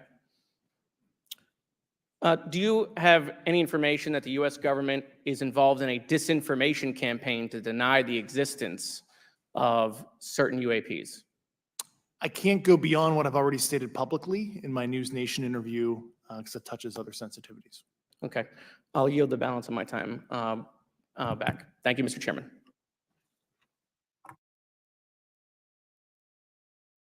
Ms. Fox? Thank you, Mr. Chairman, and I thank our witnesses for being here today. Mr. Grusch, in your sworn testimony, you state that the United States government has retrieved supposedly extraterrestrial spacecraft and other UAP-related artifacts. You go so far as to state that the U.S. is in possession of, quote, non-human spacecraft, end quote, and that some of these artifacts have circulated with defense contractors. Several other former military and intelligence officials have come forward with similar allegations, albeit in non-public settings.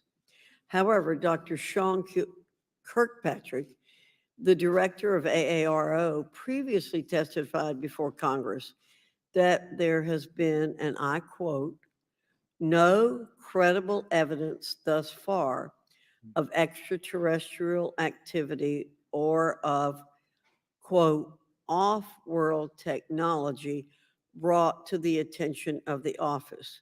To your knowledge, is that statement correct?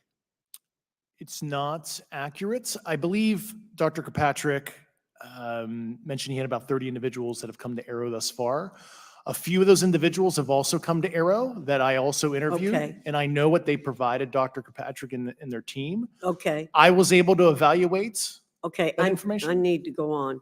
Sure. But my understanding that his statement is accurate, came from a direct quote.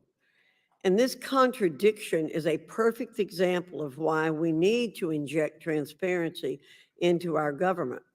And for another example, look no further than the pitiful response to the Chinese spy balloon debacle earlier this year.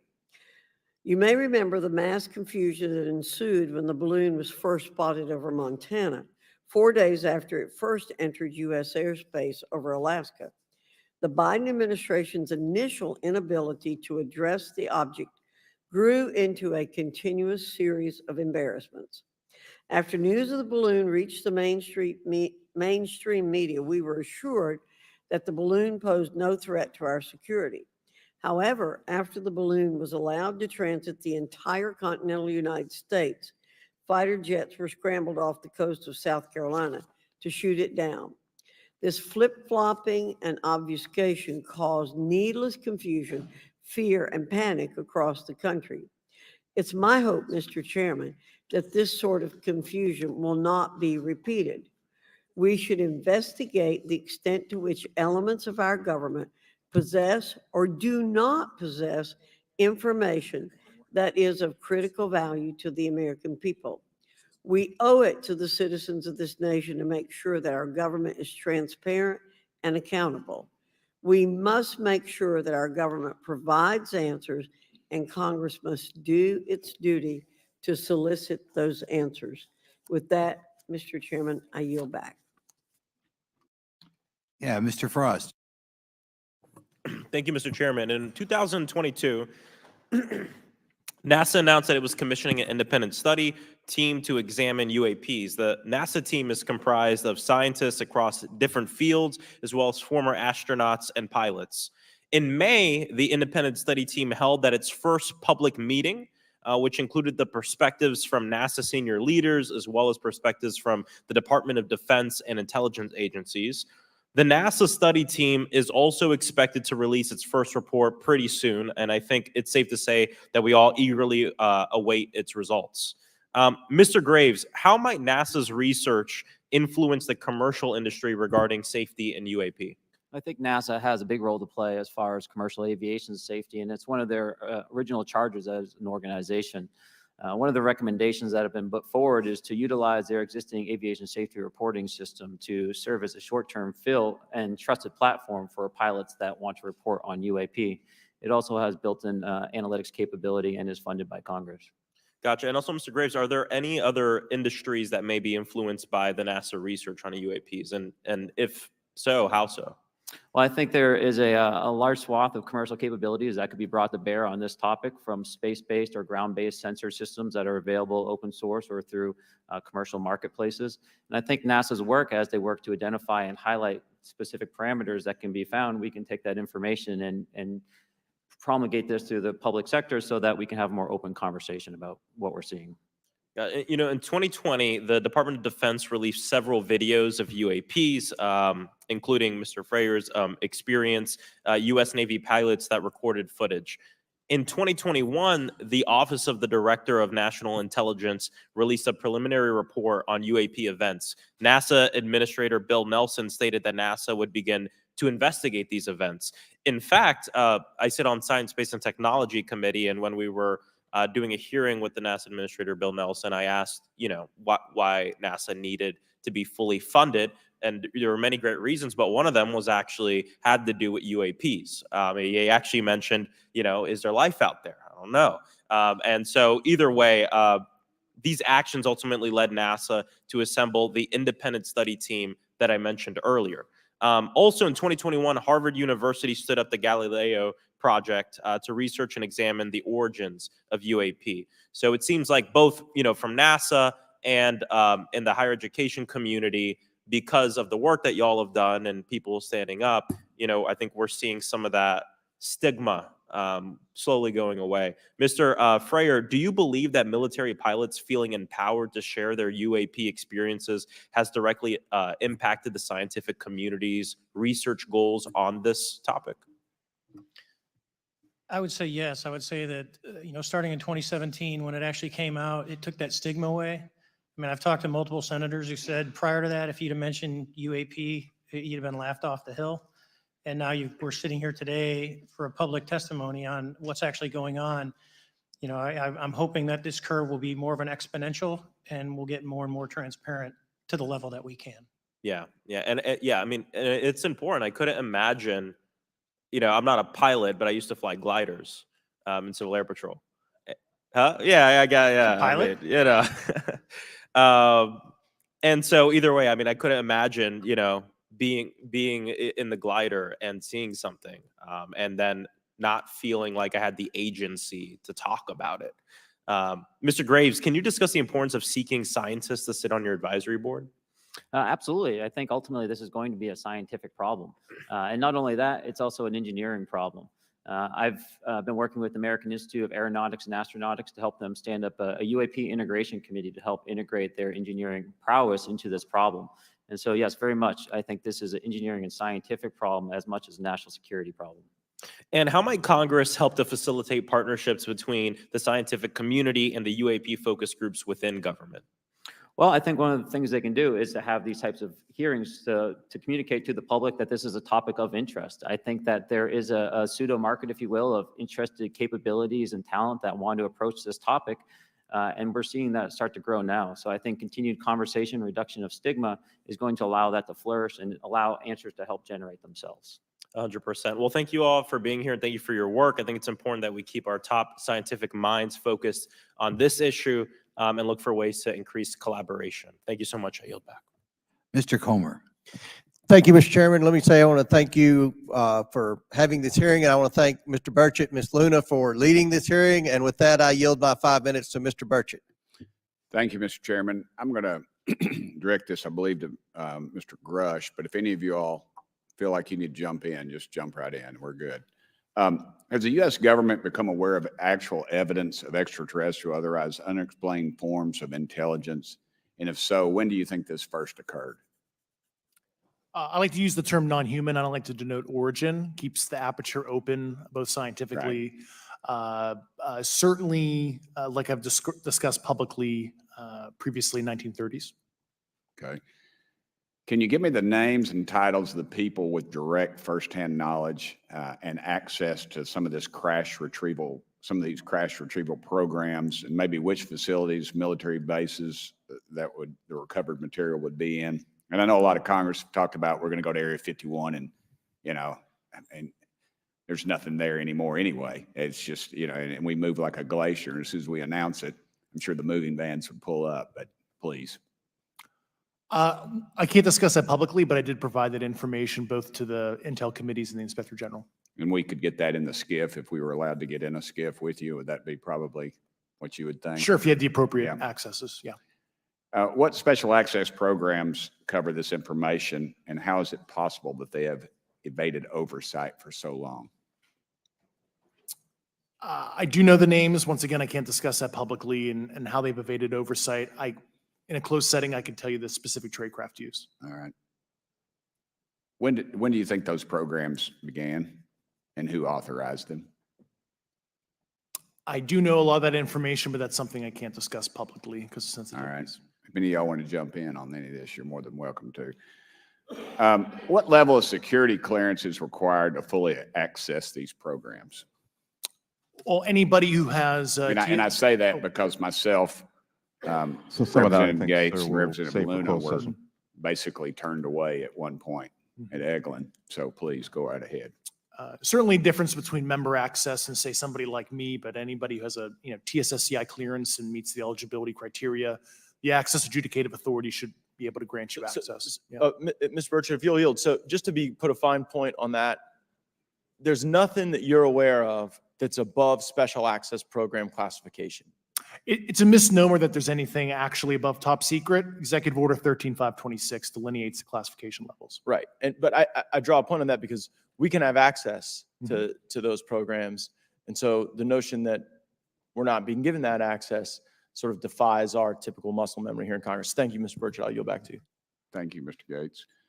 Along those lines, Title 10, you may not know this or not, but Title 10 and Title 50 authorization, they seem to say they're inefficient. So who gets to decide this, in your opinion, in the past? It's a group of career senior executive officials. Okay, are they government officials? Both in and out. Do what? Both in and out of government, and that's about as far as I can go there. Yeah. All right, well, that leads to my next question. Which private corporations are directly involved in this program? How much taxpayer money has been invested in these programs, to your knowledge? I mean, we know we audit the Pentagon every year, And I've been here 5 years and they failed the dadgum thing every year. They lose over $1 billion a year, we think. And I've told the Department of Defense maybe 60% of their assets are unaccounted for, whatever the heck that means. In the public sector, you go to jail for that kind of crap. So tell me. Yeah, I know when I'm a dollar off of my DTS travel voucher, I get hammered, but seems like it doesn't work the other way. If you right? sell over Yeah. if you sell over $600 worth of stuff on eBay, now you get a call from the IRS. So please, what corporations? Yeah, I don't know the specific metrics towards the end of your question. The specific corporations I did provide to the committees in specific divisions, and I spent 11 and a half hours with both Intel committees. So. Okay, has there been an active U.S. government disinformation campaign to deny the existence of unidentified aerial phenomena? And if so, why? I can't go beyond what I've already espoused publicly about that.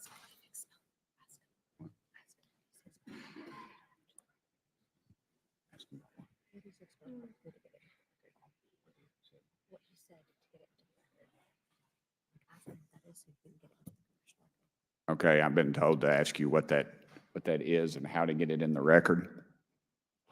Which What have you stated publicly in your interviews for the congressional record?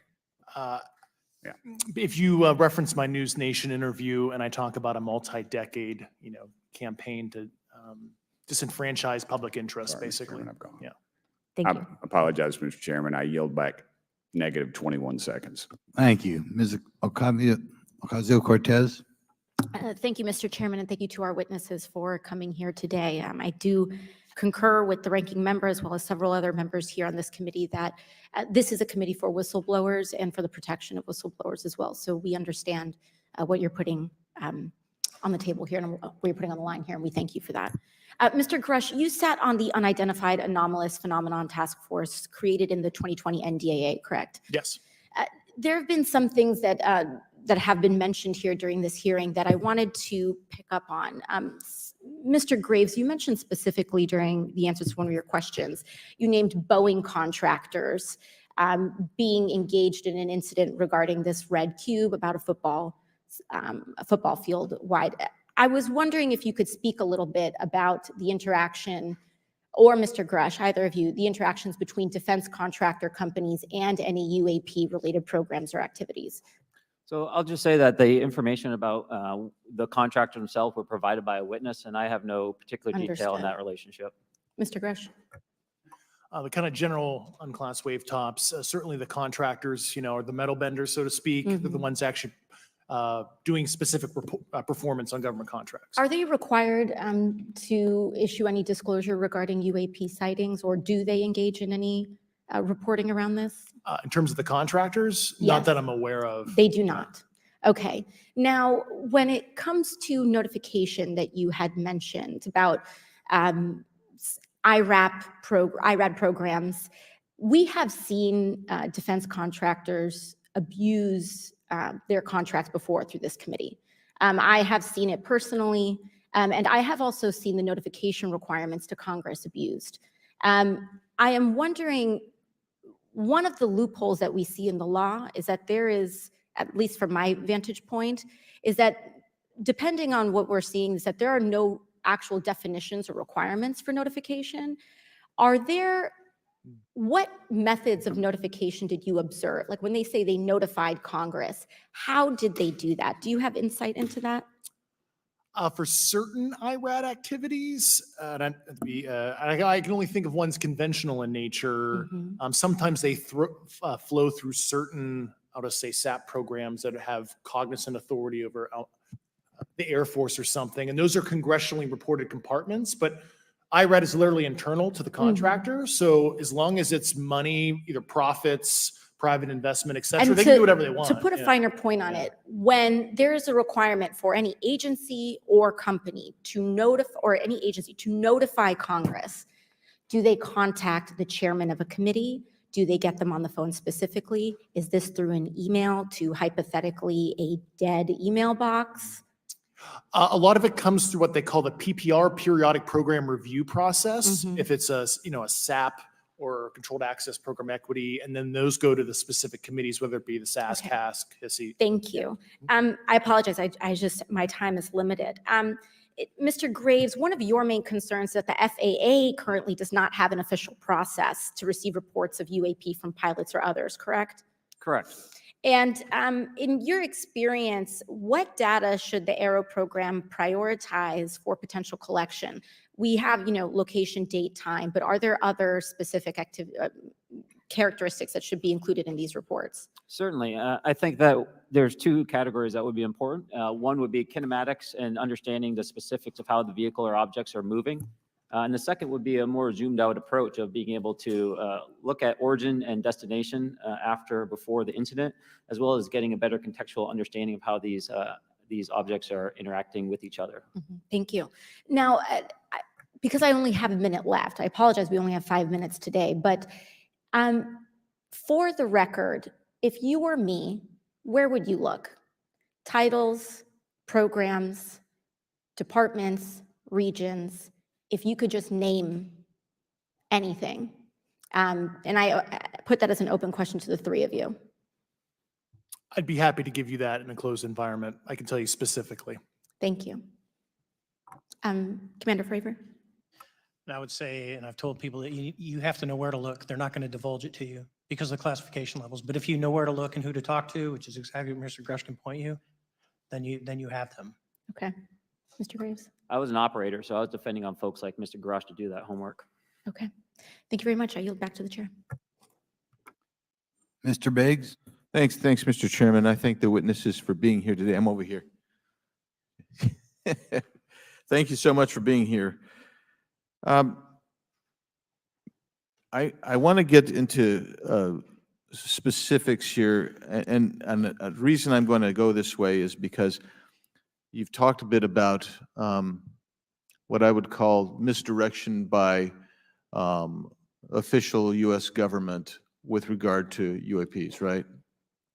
And so I'm going to get to that in a second. But last week, White House NSC spokesman John Kirby stated that UAPs are having an impact on our training ranges and need to be treated as a legitimate issue. Do you concur with his statements? That's for each of you. Yes. Yes. Yes. Okay. Now, having said that, I'm going to take you to specific instances around the Phoenix Valley, because that's where I live. And in '97, we had the famous Phoenix Light case. I don't know if any of you are familiar with that. There were two things that went along with that, and the explanation was military training range off Luke and the Barry Goldwater range. Do you know anything different other than the official explanation of those lights?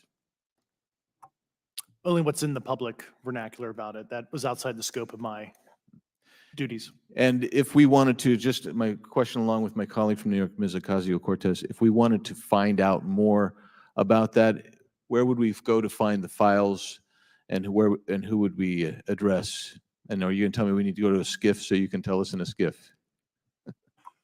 I could potentially give you a vector on that. That specific case, I'm familiar with it in terms of public, but I give you a vector in a closed environment, yeah. That would be good, thank you.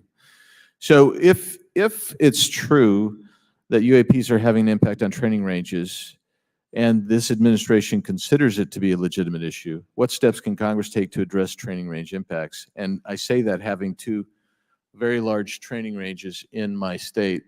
And so we'll start with Mr. Graves and go on down the panel. Some of the initial procedures have been implemented, such as within the United States Navy, that have a range failure report that gathers information from pilots. I understand that a service-wide reporting mechanism is still pending.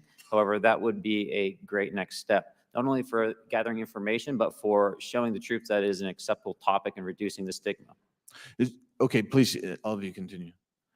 Yeah, as a recipient of a lot of those training range reports, sometimes we only get contextual kind of oral reporting. It'd be nice if they attached all sensor data and there's a system in place that can handle multiple classifications of data.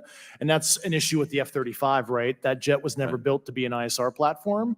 And it's a pain in the, we'll just say butt, to get that data off. So, yeah. Great. Thank you. Yeah, I would agree with the previous two. Being a user of those training ranges, that the data has to be out there. You have to acknowledge that you're seeing them, and then you have to collect the data. Right now, you get the report, someone says, I saw something, but no one collects the radar data to back it up and do research. Okay. Do you believe that the 2019 classification guidelines for UAPs interferes with the federal government's ability to be transparent with the American people? And do you think we need to be more transparent with the American people? All of you, yeah. I'll say yes to that. Yeah, I'm familiar with the at least the UAP Task Force 2019 Security Classification Guide. I think it's fair. I did actually help author that with the. Uh-oh, director at you the got a time. bias that Yeah, way then. but I will say I'll call it a lazy attitude about declassifying videos. I mean, I've seen some of the videos of the recent shoot down, and I saw no reason that couldn't have been released as long as they mask some data. The American people deserve to see that imagery and full motion video. I would think, well, in my opinion, I will say things are overclassified. I know for a fact the video or the pictures that came out in the 2020 report that had the stuff off the East Coast, they were taken with an iPhone off the East Coast. A buddy of mine was one of the senior people there, and he said they were originally classified at TSSCI. And my question to him was, what's TSSCI about these? They're an iPhone Right. literally off the vacapes. That's not TSSCI. So they're overclassified, and as soon as they do that, they go in a vault, and then you all have to look for them. Yeah, so with the overclassification, that may be one way. Are there other ways that the DoD or intelligence agencies are keeping this information from the American people or even from Congress? I think part of that has been not encouraging reporting. If the problem is not something that can be measured, it's not something that's going to be fixed. Okay, very good. Well, I'm out of time, and I thank you, Mr. Chairman, and I yield back. First of all, without objection, Representative Nick Langworthy of New York has waived on the subcommittee for purpose of questioning witnesses at today's subcommittee hearing. And then we go to Mr. Burleson. Thank you, Mr. Chairman. Appreciate you guys coming out today, testifying. Look, I've been here for 6 months, and I'm pretty skeptical. I don't trust anything in this town. And so I think that's because I'm from Missouri. You've got to show me, right? With that being said, there's been a lot of things that have been said in the public, Mr. Grusch, and so I want to get down to, if we can, some specifics, right? So at one point you had said that there has been harmful activity or aggressive activity. Has any of the activity been aggressive, been hostile in your reports? I know of multiple colleagues of mine that got physically injured, and the activity. And I got by UAPs or by people within the federal government? Both. Okay, so there has been activity by alien or non-human technology and or beings that has caused harm to humans. I can't get into the specifics in an open environment, but at least the activity that I personally witnessed, and I have to be very careful here because they tell you never to acknowledge tradecraft, right? So what I personally witnessed myself and my wife was very disturbing. Okay. One of my constituents actually sent this next question, and I figured I'd ask it since I had the same thought. You've said that the U.S. has intact spacecraft. You said that the government has alien bodies or alien species. Have you seen the spacecraft? I have to be careful to describe what I've seen firsthand and not in this environment, but I could answer that question behind closed doors. Yeah. And have you seen any of the bodies? That's something I've not witnessed myself. Okay, and so with that being said, and the other statement that has been made that was intriguing to me it's intriguing because my view has been that we are billions of light years away from any other system. And the concept that an alien species that's technologically advanced enough to travel billions of light years gets here and somehow is incompetent enough to not survive Earth or crashes is something that I find a little bit far-fetched. And with that being said, you have mentioned that there's interdimensional potential. Could you expound on that? Yeah, to answer your first question, and I'm here as a fact witness and expert, but I will give you a theoretical framework, at least to work off, to kind of espouse crashes. regardless of, your level of sentience, right? Planes crash, cars crash, n number of sorties, however high, a small percentage are going to end in, mission failure, if you will, as we say in the Air Force. And then in terms of multidimensionality, that kind of thing, the framework that I'm familiar with, for example, is something called the holographic principle. It derives itself from general relativity and quantum mechanics, and that is, if you want to imagine a 3D object such as yourself casting a shadow onto a 2D surface, that's the holographic principle. So you can be projected, quasi-projected from higher dimensional space to lower dimensional. It's a scientific trope that you can actually cross, literally, as far as I understand, but there's probably guys with PhDs that we could probably argue about that. But you have not seen any documentation that that's what's occurring. Only a theoretical framework discussion. Yes. Okay. Okay. Occam's razor is that these aircraft, have they been identified that they are being produced by domestic, military and contractors? Is there any evidence that that's what's being recovered? Not to my knowledge, plus the recoveries predate a lot of our advanced programs that I previously am witting of, so. Would it be safe to say that there could be a scenario today where you have an aircraft that crashes and because it's been involved in one program from one federal agency, and but the agency that retrieves it is not aware of that program, and to them it appears alien in origin? I mean, that's a hypothetical situation. I'm not aware of any historical situation that would match that you described. So you're not aware, it has not happened that you're aware of? That I'm aware of. Thank you, Mr. Chairman. I yield back.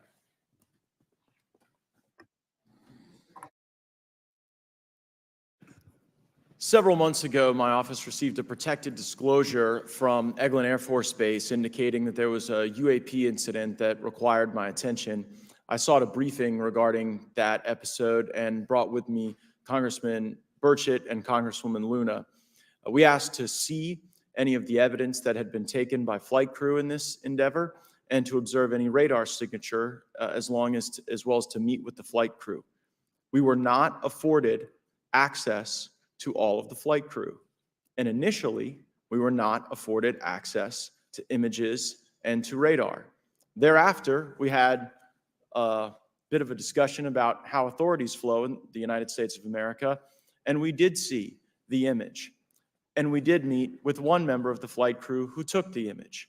The image was of something that I am not able to attach to any human capability, either from the United States or from any of our adversaries. And I'm somewhat informed on the matter, having served on the Armed Services Committee for 7 years, having served on the committee that oversees DARPA and advanced technologies for several years. When we spoke with the flight crew, and when he showed us the photo that he'd taken, I asked why the video wasn't engaged, why we didn't have a FLIR system that worked. Here's what he said. They were out on a test mission that day over the Gulf of Mexico. And when you're on a test mission, you're supposed to have clear airspace. Not supposed to be anything that shows up. And they saw a sequence of 4 craft in a clear diamond formation for which there is a radar sequence that I alone have observed in the United States Congress. One of the pilots goes to check out that diamond formation and sees a large floating, what I can only describe as an orb. Again, like I said, not of any human capability that I'm aware of. And when he approached, he said that his radar went down. He said that his FLIR system malfunctioned and that he had to manually take this image from one of the lenses, and it was not automated in collection as you would typically see in a test mission. So I guess I'll start with Commander Fravor. How should we think about the fact that this craft that was approached by our pilot had the capability of disarming a number of the sensor and collection systems on that craft? Well, I think this goes to that national security side, and you can go back through history of things showing up at certain areas and disabling our capabilities, which is disheartening. And for us, I mean, like I said, it completely disabled the radar on the aircraft when it tried to do it. And the only way we could see it is passively, which is how he got that image. So I think that's a concern on what are these doing, not only how do they operate, but their capabilities inside to do things like this. And how should we think about four craft moving in a very clear formation, equidistant from one another, in a diamond? In all of the phenomenon, perhaps, Mr. Grave, that you've analyzed, have we ever seen multiple craft in a single formation? I have one particular case, and that was during the gimbal incident. The recording on the AT FLIR system shows a single object that rotates.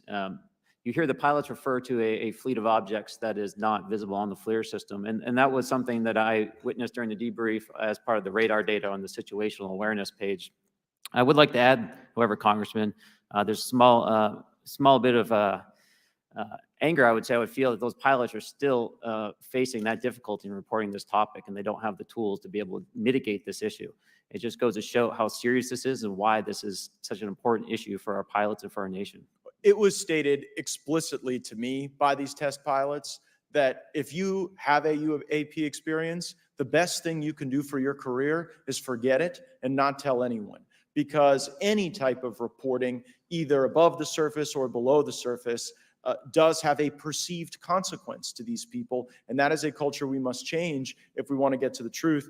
Mr. Chairman, I would observe that perhaps as we move forward from this hearing, there are some obvious next steps. Every person watching this knows that we need to meet with Mr. Grusch in a secure, compartmentalized facility so that we can get fulsome answers that do not put him in jeopardy and that give us the information we need. Second, I would suggest that the radar images that were collected of this formation of craft out of Eglin Air Force Base, and specifically the actual image taken by the actual flight crew that we can actually validate, be provided to the committee, subpoenaed if necessary, so that we're able to track how to get this type of reporting and analysis done in a more fulsome way. That would be my recommendation, humbly, as a guest here of the Fine Oversight Committee. I yield back. Ms. Mays. Thank you, Mr. Chairman, and good morning to our witnesses who are testifying today. I want to thank each of you for being here to discuss a topic of grave importance to our national security. Earlier this year, a Chinese spy balloon was shot down off the coast of my home state of South Carolina. Since the Roswell incident in 1947, many Americans have wondered about the dangers of unknown objects crisscrossing our skies. Whether these are UAPs or weather phenomena, advanced technology from American allied or enemy forces, or something more out of this world. So my first question, I have several questions, and if we can just be quick on these first two, I'm going to ask each of you the same question, and then I'll get to each of you individually. The first one, when you reported your experiences with a UAP, did any of you face any repercussions with your superiors, yes or no? No. No. I've actually never seen anything personally, believe it or not. So. All right. And then do you believe there's an active disinformation campaign within our government to deny existence of UAPs? Yes or no? I don't have an answer to that. As previously stated publicly, yes. I think previously with like Project Blue Book, yes, but currently I don't speak for the United States government. Okay, thank you. I have a few questions for Mr. Graves. What percentage of UAP sightings in your belief go unreported by our pilots? This is an approximation based off of my personal experience speaking with a number of pilots, but I would estimate we're somewhere near 5% reporting perhaps. So like 95% basically don't report seeing UAPs. That's just my personal estimate. In the incident off Virginia Beach, do you believe the Navy took the danger to your aircraft seriously after it was reported? Absolutely. A few questions for Mr. Fravor. As an expert naval aviator, have you ever seen an object that looked and moved like the Tic Tac UAP? No.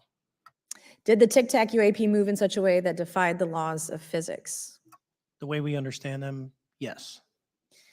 Many dismiss UAP reports as classified weapons testing by our own government, but in your experience as a pilot, does our government typically test advanced weapon systems right next to multi-million-dollar jets without informing our pilots? No, we have test ranges for that. It took over 15 years for your encounter with the Tic Tac to be declassified. Do you feel there was a good reason to prevent lawmakers from having access to this footage?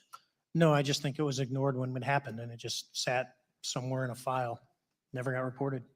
In a drawer. It happens a lot up here. Shocker.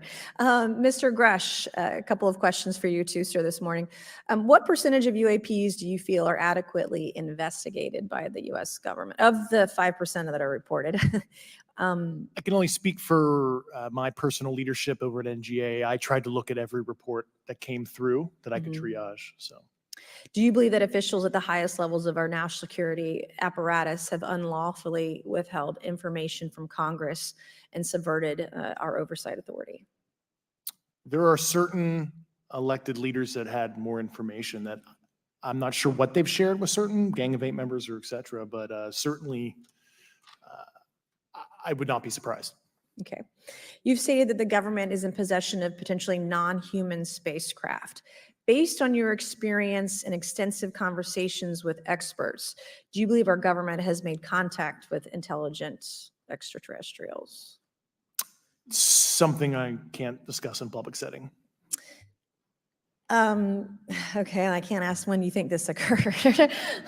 If you believe we have crashed craft, stated earlier, do we have the bodies of the pilots who piloted this craft? As I've stated publicly already in my News Nation interview, biologics came with some of these recoveries. Yeah. Were they, I guess, human or non-human biologics? Non-human, and that was the assessment of people with direct knowledge on the program I talked to that are currently still on the program. And was this documentary evidence, this video, photos, eyewitness? Like, how would that be determined? The specific documentation I would have to talk to you in a skiff about. Gotcha. Okay, so, and you may or may not be able to answer my last question, and maybe we get into a skiff at the next hearing that we have, but who in the government, either what agency, sub-agency, what contractors, who should be called into the next hearing about UAPs, either in a public setting or even in a private setting? And you probably can't name names, but what agencies or organizations, contractors, et cetera, do we need to call in to get these questions answered, whether it's about funding, what programs are happening, and what's out there? I can give you a specific cooperative and hostile witness list of specific individuals that were in those. And how soon can we get that list? I'm happy to provide that to you after the hearing. Super, thank you, and I yield back. Okay, now we have Mr. Langworthy's here. Okay. Thank you very much. I'd like to thank all of the witnesses for being here today to discuss this very unique topic. And I'd like to jump right into my questions if you don't mind. Commander Fravor, can you briefly describe your background? Yeah, I was an enlisted Marine, Naval Academy graduate, Navy, flew for 18 years, got a master's from University of Houston, and I've worked in the private sector for the last, 16 years, 17 years. I do a lot of defense work. So Really gold-plated credentials. Commander Fravor, we have all seen the floating Tic Tac video that you engaged with on November 14th, 2004. Can you briefly talk about why you were off the coast of San Diego that day? yeah, we were at a workup with all the battle groups. So we integrate the ships with the carrier, the air wing with the carrier, and we start working. So we were doing an air-to-air defense to hone not only our skills, but those of the USS Princeton when they had been tracking them for 2 weeks. The problem was that there was never manned aircraft airborne when they were tracking them. And this was the first day. And unfortunately, we were the ones airborne and went and saw it. Do you remember the weather that day? Was it cloudy or windy or anything out of the ordinary on the Pacific coast? It was actually, if you're familiar with San Diego, it was a perfect day, light winds. He no already said the whitecaps, weather. Clear skies, not a That cloud. guy wasn't paying attention. For flying, it was the best. Perfect weather. Now, is it true that you Calm saw, in your words, a 40-foot flying Tic-Tac shaped object? TikTok. That's correct. Or for some people that can't know what a Tic Tac is, it's a giant flying propane tank.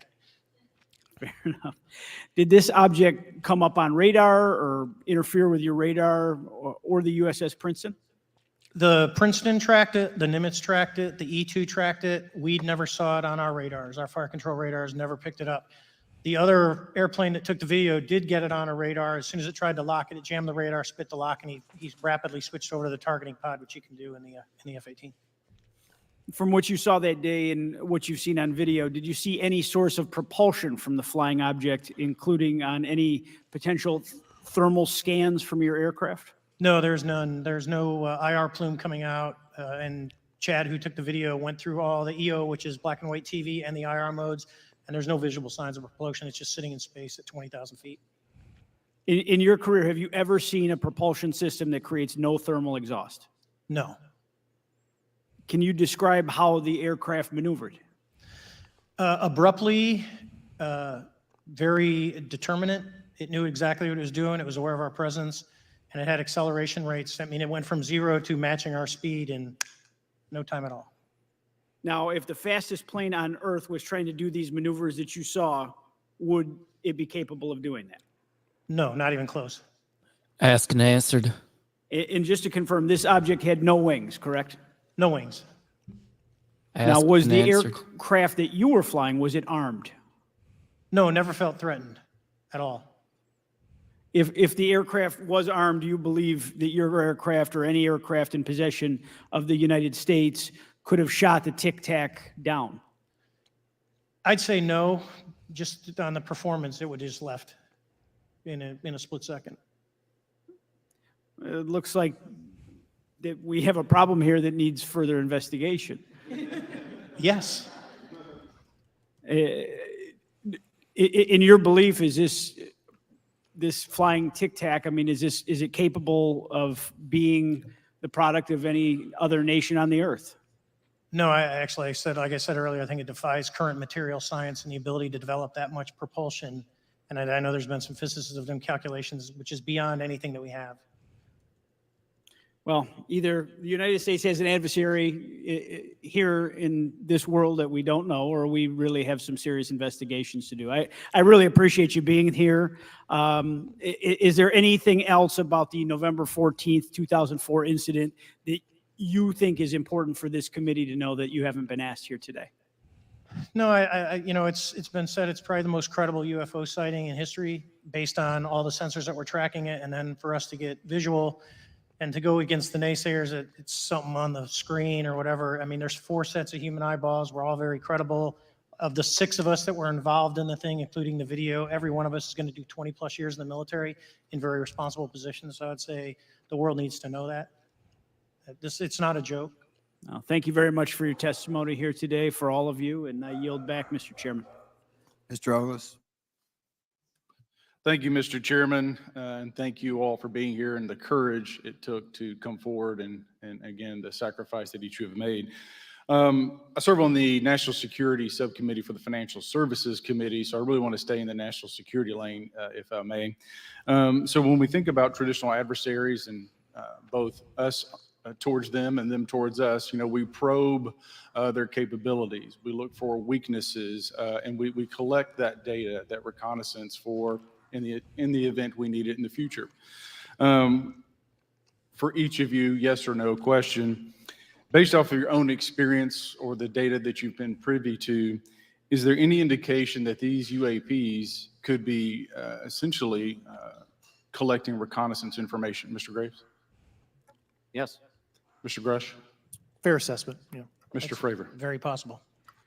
Again, in the national security vein, is it possible that these UAPs would be probing our capabilities? Yes or no, Mr. Graves? Yes.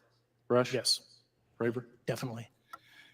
Is it possible that these UAPs are testing for vulnerabilities in our current systems? Yes. Yes. Possible. Do you feel, based off of your experience and the information that you've been privy to, that these UAPs provide an existential threat to the national security of the United States? Mr. Graves? Potentially. Yes, sir, potentially. Same answer, potentially. I would say Fravor? definitely, potentially. Mr. Graves and Fravor, in the event that your encounters had become hostile, would you have had the capability to defend yourself, your crew, your aircraft? Absolutely not. Sir? No. Is based off of the information that you've been privy to, is there any indication that these UAPs are interested in our nuclear technology and capabilities? Yes. By external observation, sure, that could be a fair assessment, yeah. Yes. Is there any indication that the Department of Energy is involved in UAP data collection and housing? I don't have an answer. I can't confirm or deny that in a public setting. And could you do it in a secure setting? Yes. Mr. Fravor. No, I don't know. Mr. Chairman, I think I'm the last member to go, but there clearly is a threat to the national security of the United States of America.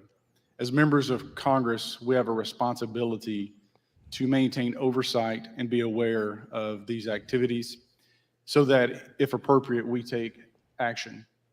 I would encourage the chairman to demand that we have any and all, but in particular Mr. Grusch, talk to us in a skiff. And if that access is denied, I will personally volunteer to initiate the Holman Rule against any personnel or any program or any agency that denies access to Congress. Mr. Chairman, with that, I will yield the remainder of my time to my fellow colleague from Tennessee, Mr. Burchett. Thank you, Mr. Chairman. Thank you, Mr. Ogles, for the great questions, brother. Mr. Grusch, I might have asked this before, but I want to make sure. Do you have any personal knowledge of someone who's possibly been injured working on legacy UAP reverse engineering? Asked and answered. Okay. Yes. How were they injured? Was it? And that's someone who was there the whole time. Radioactive type situation or something we didn't understand? I've heard people talk about Havana syndrome type incidences. What was your recollection of that? I can't get into specifics, but you could imagine assessing an unknown unknown. There's a lot of potentialities you can't fully prepare for.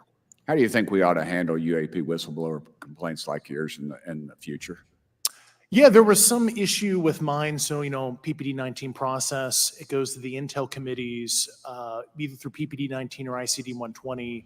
There's not a good way for the Intelligence Community Inspector General to provide that to other committees. And I asked my information to be sent to the House and Senate Armed Services Committee because there are Title 10 equities at play, but there was no smooth process to do so. Yeah. That's a trash can. Are you aware of any individuals that are participating in reverse engineering programs for non-terrestrial craft? Personally, yes. You know any that would be willing to testify if there were protections for them? Certainly closed door and assurances that breaking their NDA, they're not going to get administratively punished for so. Yeah. I yield, Mr. Chairman. Thank you. Awesome. We're going to do something a Awesome. little bit out of the ordinary here. We're going to give 3 people a chance at an additional 3 minutes. So Mr. Burchett, do you want to keep going? Why don't you come back to me, Mr. Chairman? Ms. Luna, if she's on, is she on that list? Sure. Chairman, I'd like to submit for the record an article by News Nation, and it follows Mr. Grush's full interview for the record. Without objection. Thank you. News Mr. Nation, Grusch, baby. why is it that you refer to the phenomenon as non-human intelligence? Why deviate from the basis of extraterrestrial life? I think the phenomenon is very complex, and I like to leave an open mind analytically to specific origin. When you say specific origin, are you referring, can you elaborate on that for those that might not? If it's a traditional extraterrestrial origin or something else that we don't quite understand from either a biological or astrophysics perspective, I just like to keep an open mind on what it could be, Okay, and referring to your News Nation interview, you had referenced specific treaties between governments. Article 3 of the Nuclear Arms Treaty with Russia identifies UAPs. It specifically mentions them. To your knowledge, are there safety measures in place with foreign governments or other superpowers to avoid an escalatory situation in the event that a UAP malevolent event occurs? Yeah, you're referring to actual public treaty in the UN Register. It's funny you mentioned that. Yeah, the Agreement on Measures to Reduce the Risk of Outbreak of Nuclear War signed in 1971. Unclassified treaty publicly available.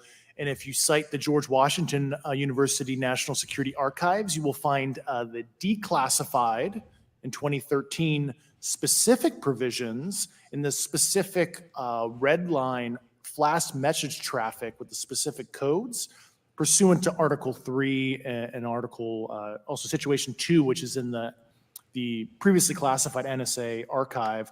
What I would recommend, and I tried to get access, but I got a wall of silence at the White House, was those specific incidents when those message traffic was used. I think some scholarship on that would open the door to a further investigation using those publicly available information.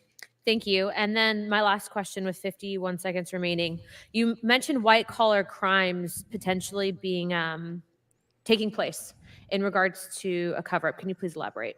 I have concerns based on the interviews I conducted under my official duties of potential violations of the Federal Acquisition Regulations, the FAR. Thank you very much, Yep. Chairman. I yield the remainder of my time. Okay, we'll go to Mr. Raskin for 3 minutes. Thanks, Mr. Chair, and I thank the witnesses for their endurance and service today. Mr. Fravor, you've described your episode in detail now, and you call it the most credible UFO sighting in history. But I wonder, was this the first time that you encountered a UFO or a UAP in 2004? Yes.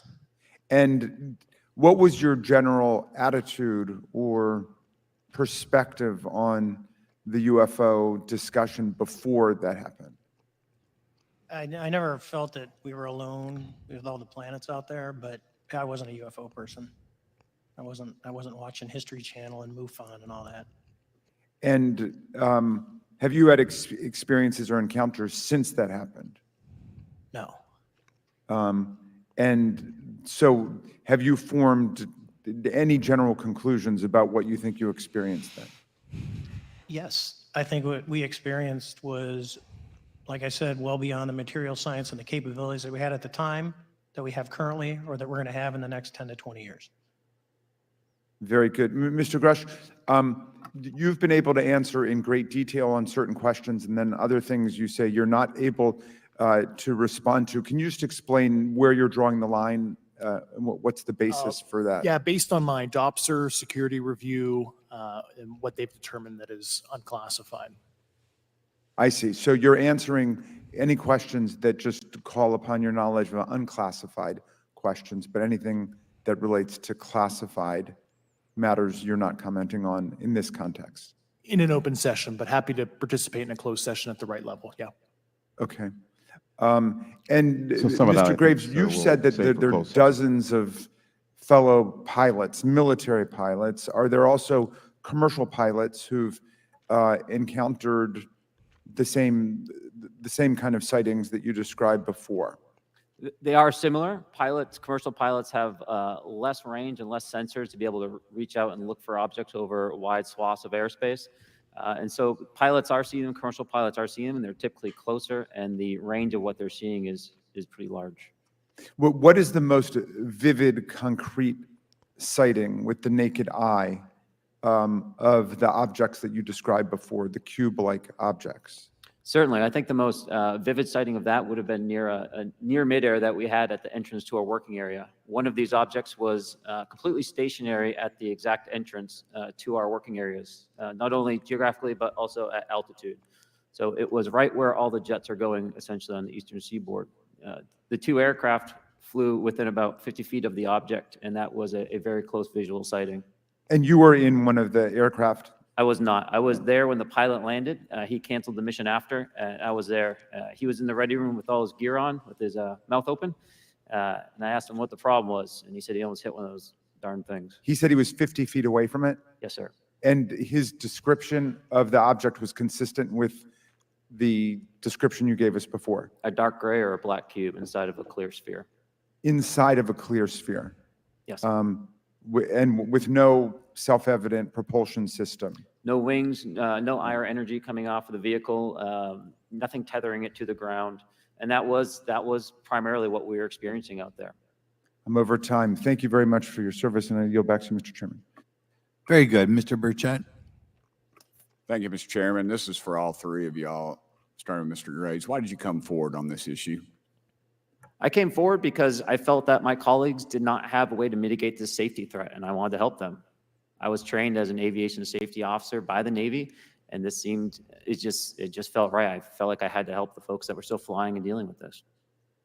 Mr. Grusch? Purely a sense of duty. My first sworn oath when I was a cadet 18 years ago, and I still uphold that even out of the uniform. Commander?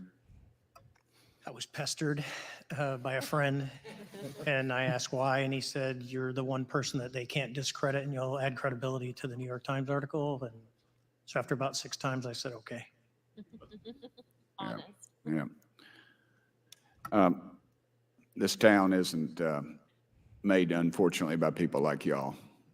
We thank y'all. And I do want to also thank the people in the audience and the people that are watching this that can't be, people all over the world that have kept this issue alive. You've endured criticism and derogatory remarks, and we're trying to get to the bottom of it. So God bless y'all. Thank y'all so much. We really appreciate you guys and gals.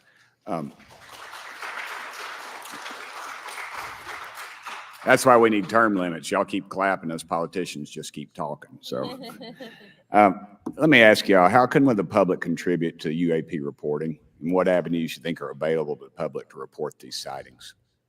Well, right now, I don't think there is a lot of public options for every man to be able to report on this.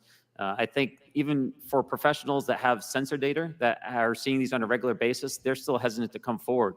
And so for the general public, I think encouraging the conversations that we're having today, looking for technology solutions that can be distributed so that objective data can be gathered is the first place to go.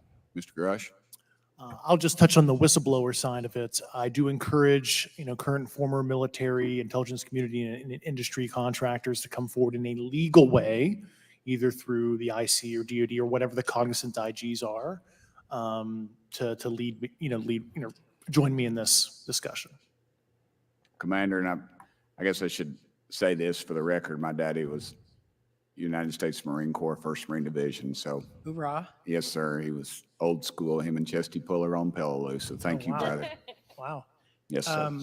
I'm not anything like my daddy. He was incredible. I'm very mediocre, to say the least. But go You ahead. seem to be doing fine.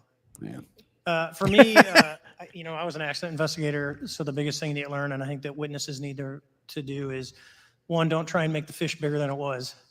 Stick to the facts, write it down, and don't speculate what you think it is because it will sway your decision. Just write the facts down.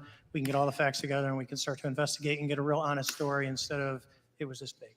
Thank you all, and I want to thank everybody. We made history today. Mr. Chairman, I yield. Thank you much, Mr. Garcia.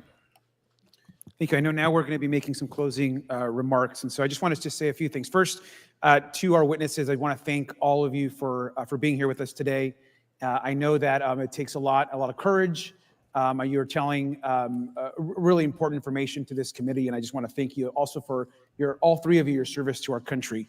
I also want to just note that today's hearing was both important but also serious, and I want to thank our subcommittee chairman, Mr. Grothman, I think for running a very fair and substantive hearing.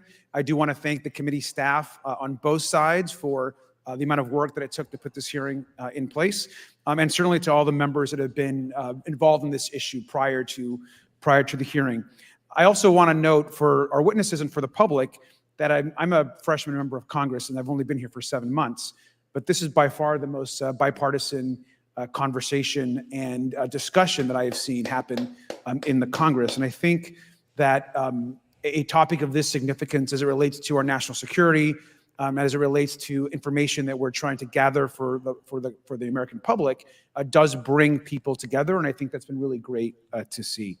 I think it's also important to note for the public, today in our hearing, we had on our side also both our full ranking member, which is Mr. Raskin, and our vice ranking member, which is Ms. Ocasio-Cortez, both here at our hearing. I think it shows the importance and seriousness that our side of the aisle is taking to this important hearing, but also to the broader issue as it relates to working with our Republican counterparts on this committee. I want to additionally add that I think it's really important that we have and continue these discussions and these hearings. Clearly, there's a lot of information that we don't know, but it's also very clear that we have to continue our investigation and accountability on asking the right questions and ensuring that they're part of the public record. One thing that was important today is some folks might wonder, why are we asking questions that might already be out there or that have been asked before? It's important that they're asked and put into the public record as it relates to this committee. And so I want to thank you for, answering some questions multiple times. I know not just in maybe meetings you had with some members, but also here in the public. Let me also just add an additional note that it's important also that our friends in the media and those that are not just reporting on this hearing, but that have reported on this topic and that may in the future, the media has an important role in this process. And it's very important that the media engages, does independent investigation, and reports on not just what happened today, but what they see independently as what is happening around UAPs in the broader community. That is also an important public benefit that we have in trying to get the information and the facts as it relates to this. Let me also just say finally that as a teacher and an educator and a longtime teacher and researcher, that I also really believe in following facts, in doing your homework, and making sure that you follow science as we try to get as much information as possible. And so I want to thank you all for agreeing to do that today. Transparency is a cornerstone of government. We live in a vast galaxy, a lot of unanswered questions, and thank you all for being here today. Mr. Chairman. Thank you. I'd like to one more time thank Mr. Burchett and Ms. Luna for bringing this to our attention. It's a topic that has interested me since I was in school. It was a very illuminating hearing. Obviously, I think several of us are going to look forward to getting some answers in a more confidential setting. I assume some legislation will come out of this. Sure. I apologize, Mr. Chairman. I need to compliment the folks in my office that did a lot of the work on this. Rachel and Noah sitting behind me here. They're very quiet and humble, but if without them, this thing would not have come off like it did. So I apologize. Thank you. I think we're going to want to look into what we can do to make more of this information public. I think there's certainly a time period after which it should always be made public, and people have been concerned about these issues, like I said, since I was in high school. But in any event, I'd like to thank everybody who was here, sticking through the entire hearing. Without objection, the members will have 5 legislative days to submit materials and to submit additional written questions for the witnesses, which will be forwarded to the witnesses for their response. If there's no further business without objection, the subcommittee stands adjourned.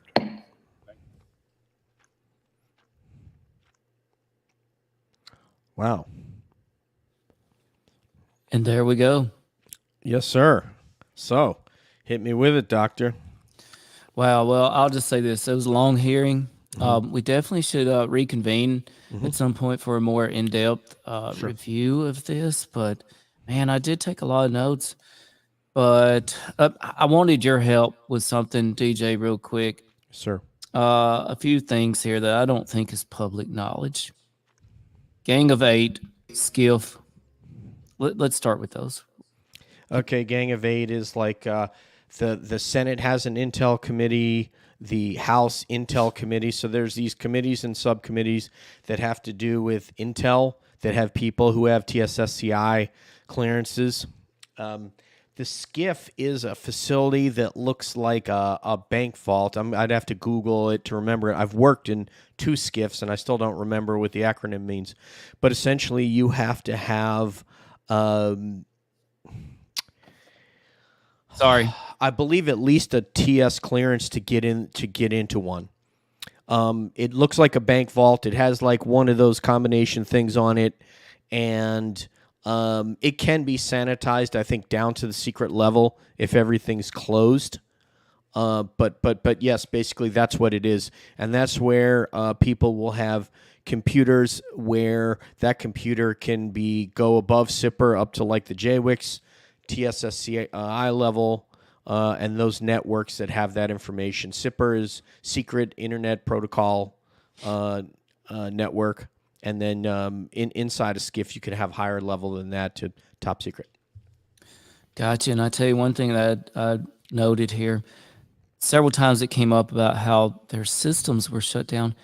And it reminded me of a little while back, we had an insider with the Navy that revealed a couple of things to us completely off the record. And they were quite nervous to do so. But they were an engineer on the ship. And they said that, number one, they encountered UAP, UFOs frequently. Their systems would go down, and that it was his job to get the systems back up, and that they were terrified that they were being hacked in some sort of way or being probed in some sort of way that they could not stop. And number two, he also revealed that there have been fatalities with UFO encounters, and that they were just easily dismissed, as training exercises, man overboard, that sort of thing. We see it on the news actually too much, Black Hawks go down out of nowhere, everybody on board killed, that sort of thing, So that caught my attention then, about the systems going down. So a couple things I can speak to that. One thing, Bob Lazar talked about his predecessor at the Area 51 facility tried to cut into, they had that reactor basically, and it had some sort of a sphere. Yes, thank you. I saw that, Shaq Valet. Thank you very much for reminding me of that. Like I said, I knew it was something simple, and I've worked in there, and I still didn't remember it. But in any case, so Bob Lazar talked about he tried to cut into a plasma torch that caused his death, and Bob was actually hired to replace that guy that That's got right. hurt. Secondly, talking about EMI, what shuts things down and interferes with aircraft systems.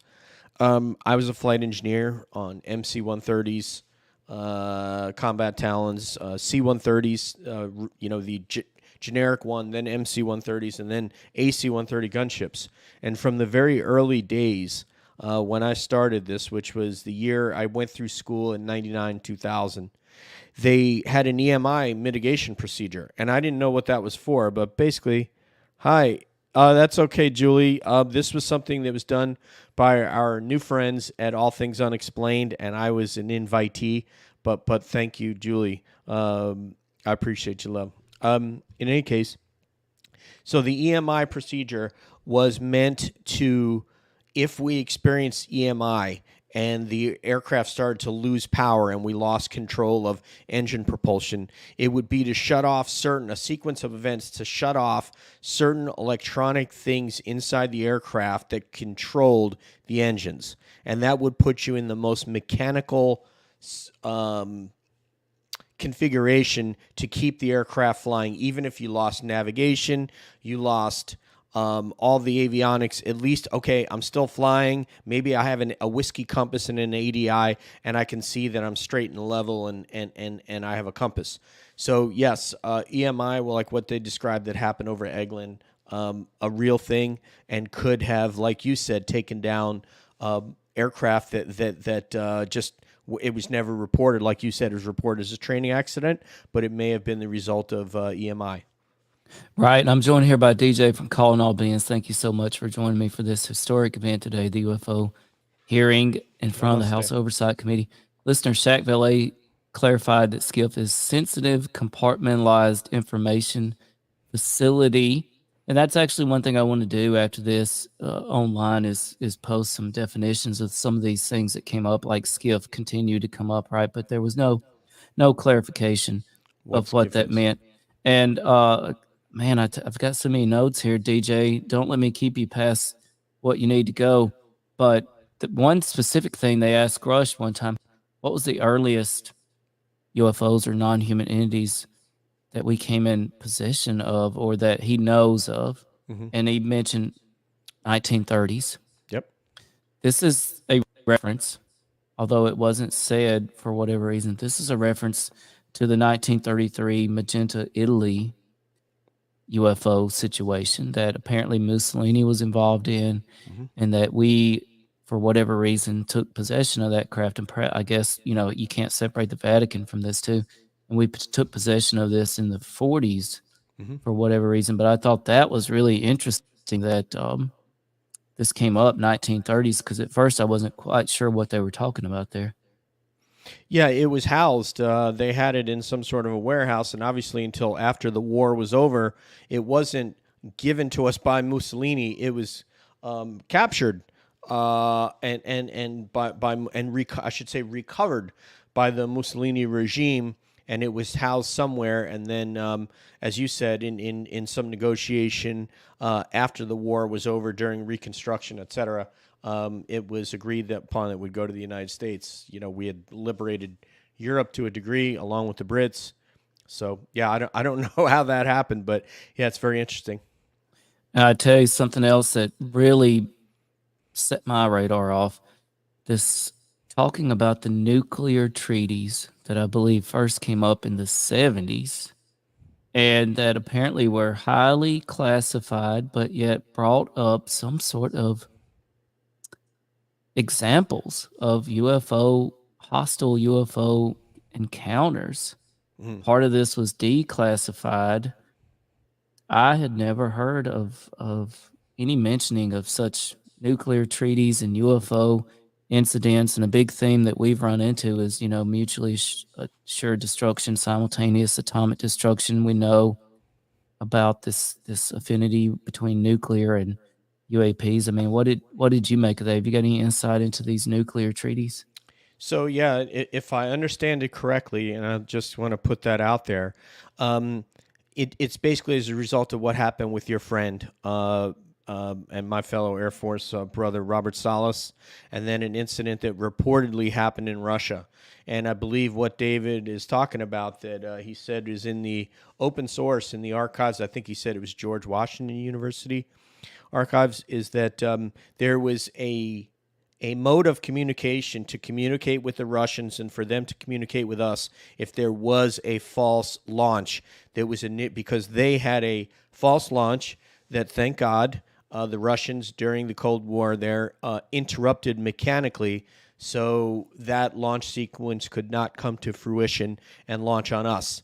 And then obviously Robert's battery of 6 missiles were shut down. So once they figured out that, hey, something could happen that they had no agency over, they developed a framework to say, hey, don't launch. This is not us. We're working on solving this problem, because there are certain sensors that we have that will tell us if they've initiated or they're launching, and vice versa. So yes, and thank God that exists. So we're all still here to talk about it. You don't know what the Holman rule is, do you? That came up.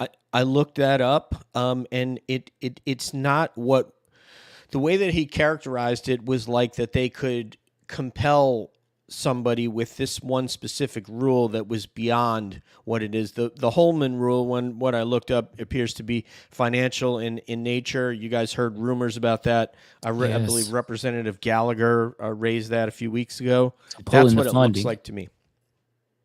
Yeah, and one interesting thing about the funding that came up was this notion of private corporations and such getting funding through different means, and I couldn't help but think about how Robert Bigelow, Skinwalker Ranch, got funding for whatever was going on out there, and you know what? Even to this day, we're still not 100% sure what was going on, but yet he did get funding.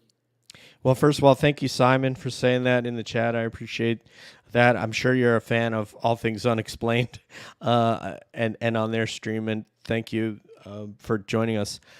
So I'm sorry, Tim, your question once again. I'm sorry, I got lost in that. Well, it was just more of a I noticed they brought up this notion between private funding and where it's coming from. I couldn't help but think of it. It made me think of Robert Bigelow and Skinwalker Ranch, right? Yeah, but before we go there, let's intercede into the conversation we had yesterday, because it's germane to this. So when they talk about interrupting funding and something that you had brought up that was a concern of people in the community, that private entities had these craft and were funding these and the government would go and take control. Well, obviously we can't do that. So when you talk about interrupting funding is what we talked about. There's a contractual obligation between whomever is housing this, in this case, a private entity that's back engineering, but it is under a government contract. That's how you can affect change on that, is because we're under, if the private entity was funding it wholly funded in and of itself, then we have no interest in that. It's theirs, right? That's why I told you, if the chances are, I don't think that those relationships exist in that way, because then the government could not get information off of what is yielded from that technology, has no interest in it, and you can't cut off funding to something that you're not funding. But once it goes under contract, now that becomes something that they can leverage, because Congress does hold those strings, and therein the illegalities lie. And now, Right. relative to Robert Bigelow, it's interesting, but until it's a very interesting thought, and it may be something there, but and he's been quiet, which makes you suspicious, right? He's been very quiet, but until we see something of an evidentiary basis, there's not much we can say. But what David tells them in closed session in the skiff, that could change things, because maybe he knows something that Robert is involved in. But until then, I can't attribute anything to him at this point. Right, and shout out to listener Simon Stifler. Thanks. He said, love you guys. Thanks for streaming. We appreciate you, Simon. Simon himself also has military service, and we appreciate you for that. DJ, another thing that came up a lot is this notion of TSSCI clearance. Can you clarify that for listeners? So top secret, the classifications, like he said, there's confidential, there's secret. It can cause the release of that information can cause grave damage to the United States of America, and then top secret can cause exceptionally grave damage. So they make these distinctions. So sensitive compartmented information or compartmentalized information means that you have a top secret clearance, and with SCI, you have been read into a program. Let's just say, for just the sake of argument, you're there in North Carolina and it's Bragg, and you're read into an SCI program that has to do with new Army technologies, exo soldiers, and things like that that we wouldn't want the rest of the world to know that we're working on this top secret Army technology that'll be used for ground troops. Let's say I'm going to represent the Air Force, and I'm read into special operations stuff that has to do with AFSOC or JSOC. So you have a TSSCI, I have a TSSCI, and we're having dinner. So to the audience out there, does Tim have the ability to tell me about his Army program that he's working on, this top secret program? And do I have a right to know that, because we both have TSSCI? The answer is no, because after you've gone through a background investigation, you filled out an SF-86, you've gotten cleared, they've gone and talked to everybody from your elementary school teacher up to now to find out what kind of a risk or what kind of a person, how can we trust Tim? Can we trust DJ? Yes, but I don't have a need to know about his program, and he does not have a need to know about mine. So therefore, we can have dinner, but I can't discuss the nature of what I've been read into. There's an NDA that you sign that talks about fines and prison sentences when you're read in and when you're read out when you leave. Same thing for Tim. He's read in when he gets into the program. He's read out when he leaves and goes to another program. Because even if he left that program a week ago and he signs out, his buddies in that program can no longer discuss with him what they're doing. He doesn't have the need to know.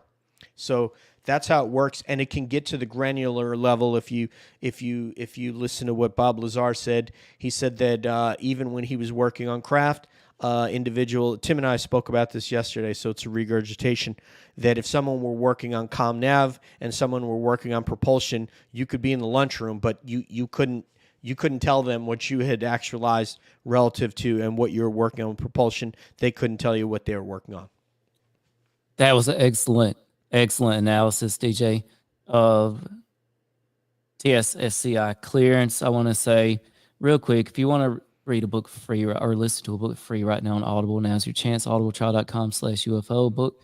Like my narrated Killer Kudzu, winner of our finalist for the Fiction Horror Award. And I got to get me some fiction horror in, every once in a while there. And we have some new comments real quick. Interesting. Listener Gabriel Ortiz wants to know, doesn't the whistleblower amendment cover those with TSSCI? That's a DJ question. Yeah, according to Congress, it does, and they're providing that protection.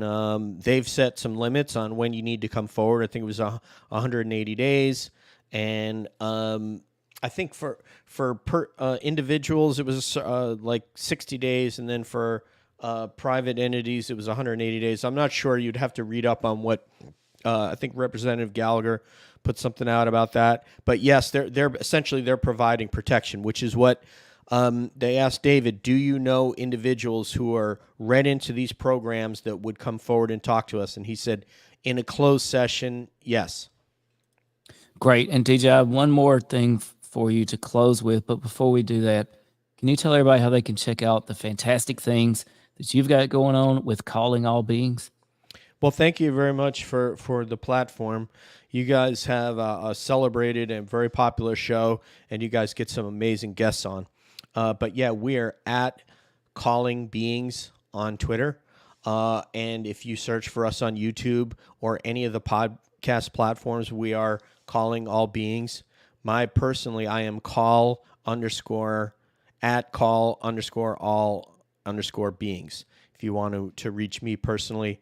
But yeah, it's we've been able to make a lot of friends as a result of doing this, which is half of the reason that we're in this. Half the reason is to find out about the phenomenon, but the other half is just to have interesting discussions with people and make friends. And I really don't care how many Twitter followers those persons have. So we're honored to be able to meet you guys. Thank you. Quick update. Our dadgummit shot count made it up to 4. So we had four dadgummits today in the UFO hearing. And I plan on imbibing all 4 of those shots at some point this evening. And by the way, we had and Gabriel Ortiz says, thank you for that information. Yes, DJ, sir. we had the privilege of going on with Calling All Beings the other night. And let me tell you, a high energy show like you would not believe. They bring it and they really, really get after it. And it's worth checking out. So my last thing before to close today, and what a day it's been, a historic day, DJ, is something I'm calling now the Kirkpatrick paradox. And shout out to my hero of the hearing, the fantastic Miss Fox. I don't think I've ever seen Miss Fox before, but I'm calling her the fantastic Miss Fox now because she dug right into this. And she pointed out it is a paradox. It is a problem. It's a contradiction. And I think for somebody, this is a problem on their hands. The fact that we have our official government UFO organization, the head of it, going on the record and saying, no, we don't have any evidence of non-human intelligences. We don't have any evidence of captured UAPs or reverse engineering. And then in this hearing today, we have 3 folks telling us we're dealing with non-human intelligence. We're dealing with things that are beyond our physics, and we are reverse engineering these things. So it is a paradox. These are both official positions. What's going on here, DJ? So you talking about that paradox? All I can say, I don't want to throw any directed shade at Dr. Kirkpatrick, but obviously I'm so glad that Representative Fox and some of the others asked questions, and what Dave Grusch said directly refuted his testimony, and it defies credulity, to use a word we used yesterday. And it's unfortunate that he is probably receiving pressure from somewhere to take a certain position.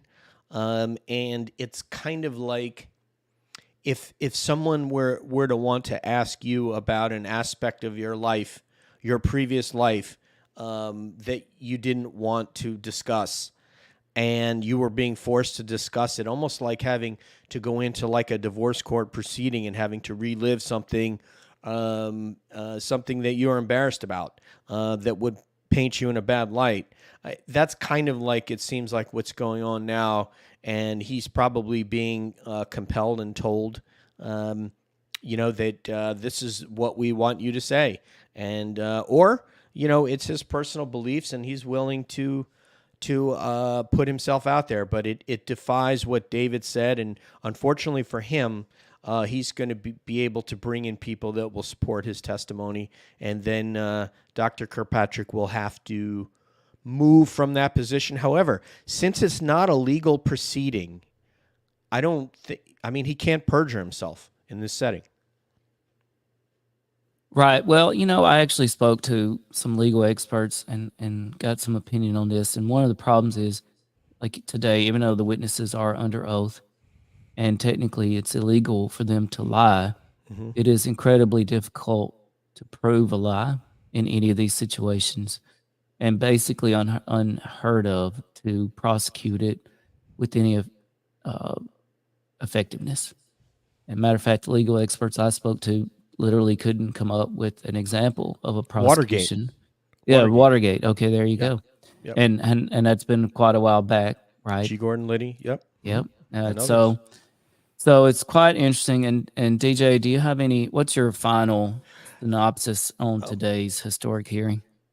Oh, and I do have a question for you that I want to ask about your let me get just real quick the investigation. You and CJ have something real interesting. Something real interesting. Is that something that you're going to pursue further? Say that again, DJ. So the investigation of a certain place that you guys located. Yeah. So I'm going to say shout out to Simon Stifler, because friend of the show, he knows this location too. Okay. And it's just down the road from us, and it's it's, as far as we could tell, a very high-level, top-secret facility, apparently 13 stories deep underground. The supposed inspiration for the facility that you see in Stranger Things, the show, and it's owned by AT&T, and it's just there, right? But it has no purpose on paper. But yeah, we're definitely going to pursue that. We're looking into a lot of different angles on that. But DJ, you and I were talking. That's just one of those examples of how we do have this confusing mingling of private entities. Matt, actually, somebody made a good point about AT&T to me. To call them private entity is actually a little misleading, because I believe they're actually ran by the government for the most part. Well, let me say that again. Yeah, they're dependent on the government in terms of monopolies and that sort of thing, and legislation. Like they're kind of codependent. Like AT&T would not be successful without government interaction, right? Sort of like public schools, I guess you'd say. And they're subject to government regulation, of course, what AT&T has going on. But yeah, we're going to look into it. It's so intriguing, but it's all part of this confusing, situation, the UFO phenomenon, and what we've got going on, and all this mingling of top secret stuff and government organizations, private entities, and all that. So yeah, thanks for bringing that up, DJ. Yep. We're hoping to turn that into a special. I mean, we'd like to find out more, and we'll just see what happens. Can I get an amen? But yes. Final thoughts. It was an historic day, without question, and it's taken us further. As I said, there's, we start off with Dave Fravor and coming forward, and then the 2017 article that got us Christopher Mellon, the highest ranking government official we've ever had come forward to bring this into the public, and then Lou Elizondo, the highest person that was involved in the UFO program, because he was a director of ATIP, and it was great to hear Dave Grusch, because they, the Susan Goffin Company tried to squash Lou Elizondo. He wasn't directly responsible. They tried to diminish what his role was, and then, Dave Fravor actually said, yeah, we were contacted by Jay Stratton and then made report with Lou Elizondo, which is great. But now with David Grusch, this has raised the game to another level because of the fact of his clearance, and he was told things that I think maybe Lou Elizondo was not told, and came forward in a way through a couple of processes, a DOD IG and then an ICIG complaint.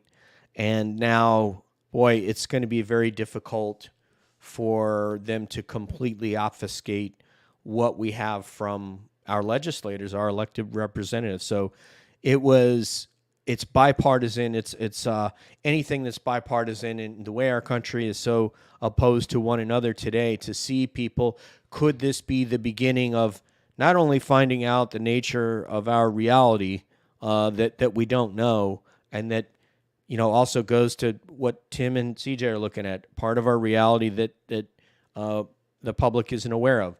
And some secrecy is necessary. We need to keep our adversaries at bay. There are people out there that want to do the American way of life harm, and we have to keep them from getting anything that would give them any advantage over us. So that must remain. However, some reasonable, intelligent level of disclosure should happen. And I think largely this is, as I've said when David Grusch came out, this isn't the beginning of the end. It's the end of the beginning. If Lou Elizondo and Dave Fravor and them were the beginning, then this is the end of that portion, and now we're moving into a new phase. So anyway, that I think it was an amazing day, and I'm very inspired by it. I thought, yes, every question wasn't awesome. Every representative's question wasn't awesome. But if we can get that, and we can find, maybe this is the lead-in to more bipartisanship. That's very important for our country. And so, on both counts, I mean, these are A+ in my opinion. Right, well said. And I just want to close with this. So, as Avi Loeb told us, and this came up in the hearing today, there's a need for public contribution for the, not just the military and not just NASA and not just the Galileo project, but the public can contribute. And I believe it was Graves that said, hey, we need to get technology out there that allows the public to actually make contributions. And I thought that was a very interesting statement. It makes me wonder, maybe there's something on the precipice of being released, and this might be the impetus for it to get out there to the public. So, as Avi Loeb, yes, sir. I just want to say you made a great point there, because we've left out the civilians in this. Yes, civilian, just persons. That one gentleman, the guy who was the young freshman who said I wasn't a pilot, and in fact he is a glider pilot, said, how does just your regular person who isn't a pilot report? We need that mechanism that they can report, and that data, especially if it's from a civilian, becomes public. Absolutely. I mean, we know there are a lot of pilot encounters out there that are happening in radio traffic, and sometimes they get captured by folks like over at the Black Vault, and they get released, but it just goes to show you that was a rare occurrence for it to get snagged where we could hear it. How much do we not hear, right? Ben Hansen, too. Yes, and look at the Chinese spy balloon that was shot down over, off the coast of South Carolina, went over across the entire country. The only reason that was known about is because a dude, I believe he was in Montana, didn't let it drop. He basically got NORAD on it his own self, right? Like, he said, I see this thing up there. It's bizarre. I'm getting to the bottom of it. And this was just John Q. Public. But just think, DJ, if he had not done that, we would have never known about it. And I guarantee you, we would have never known about the 3 UFOs shot down over Super Bowl weekend immediately following that. So the public can play a large role in this.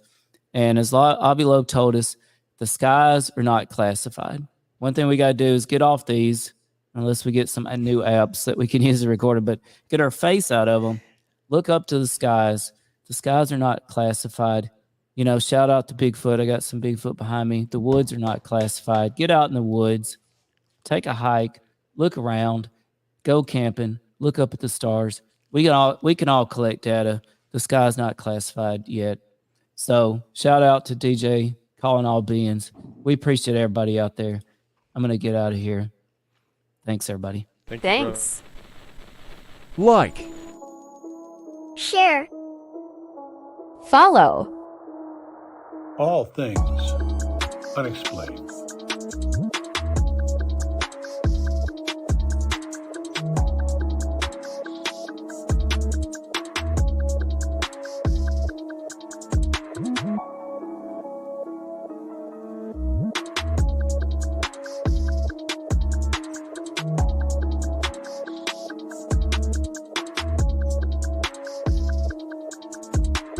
Swag and much more at linktree.com/ATU podcast. BigfootUFO.com. So some of that I think, sir, we'll save for closed session.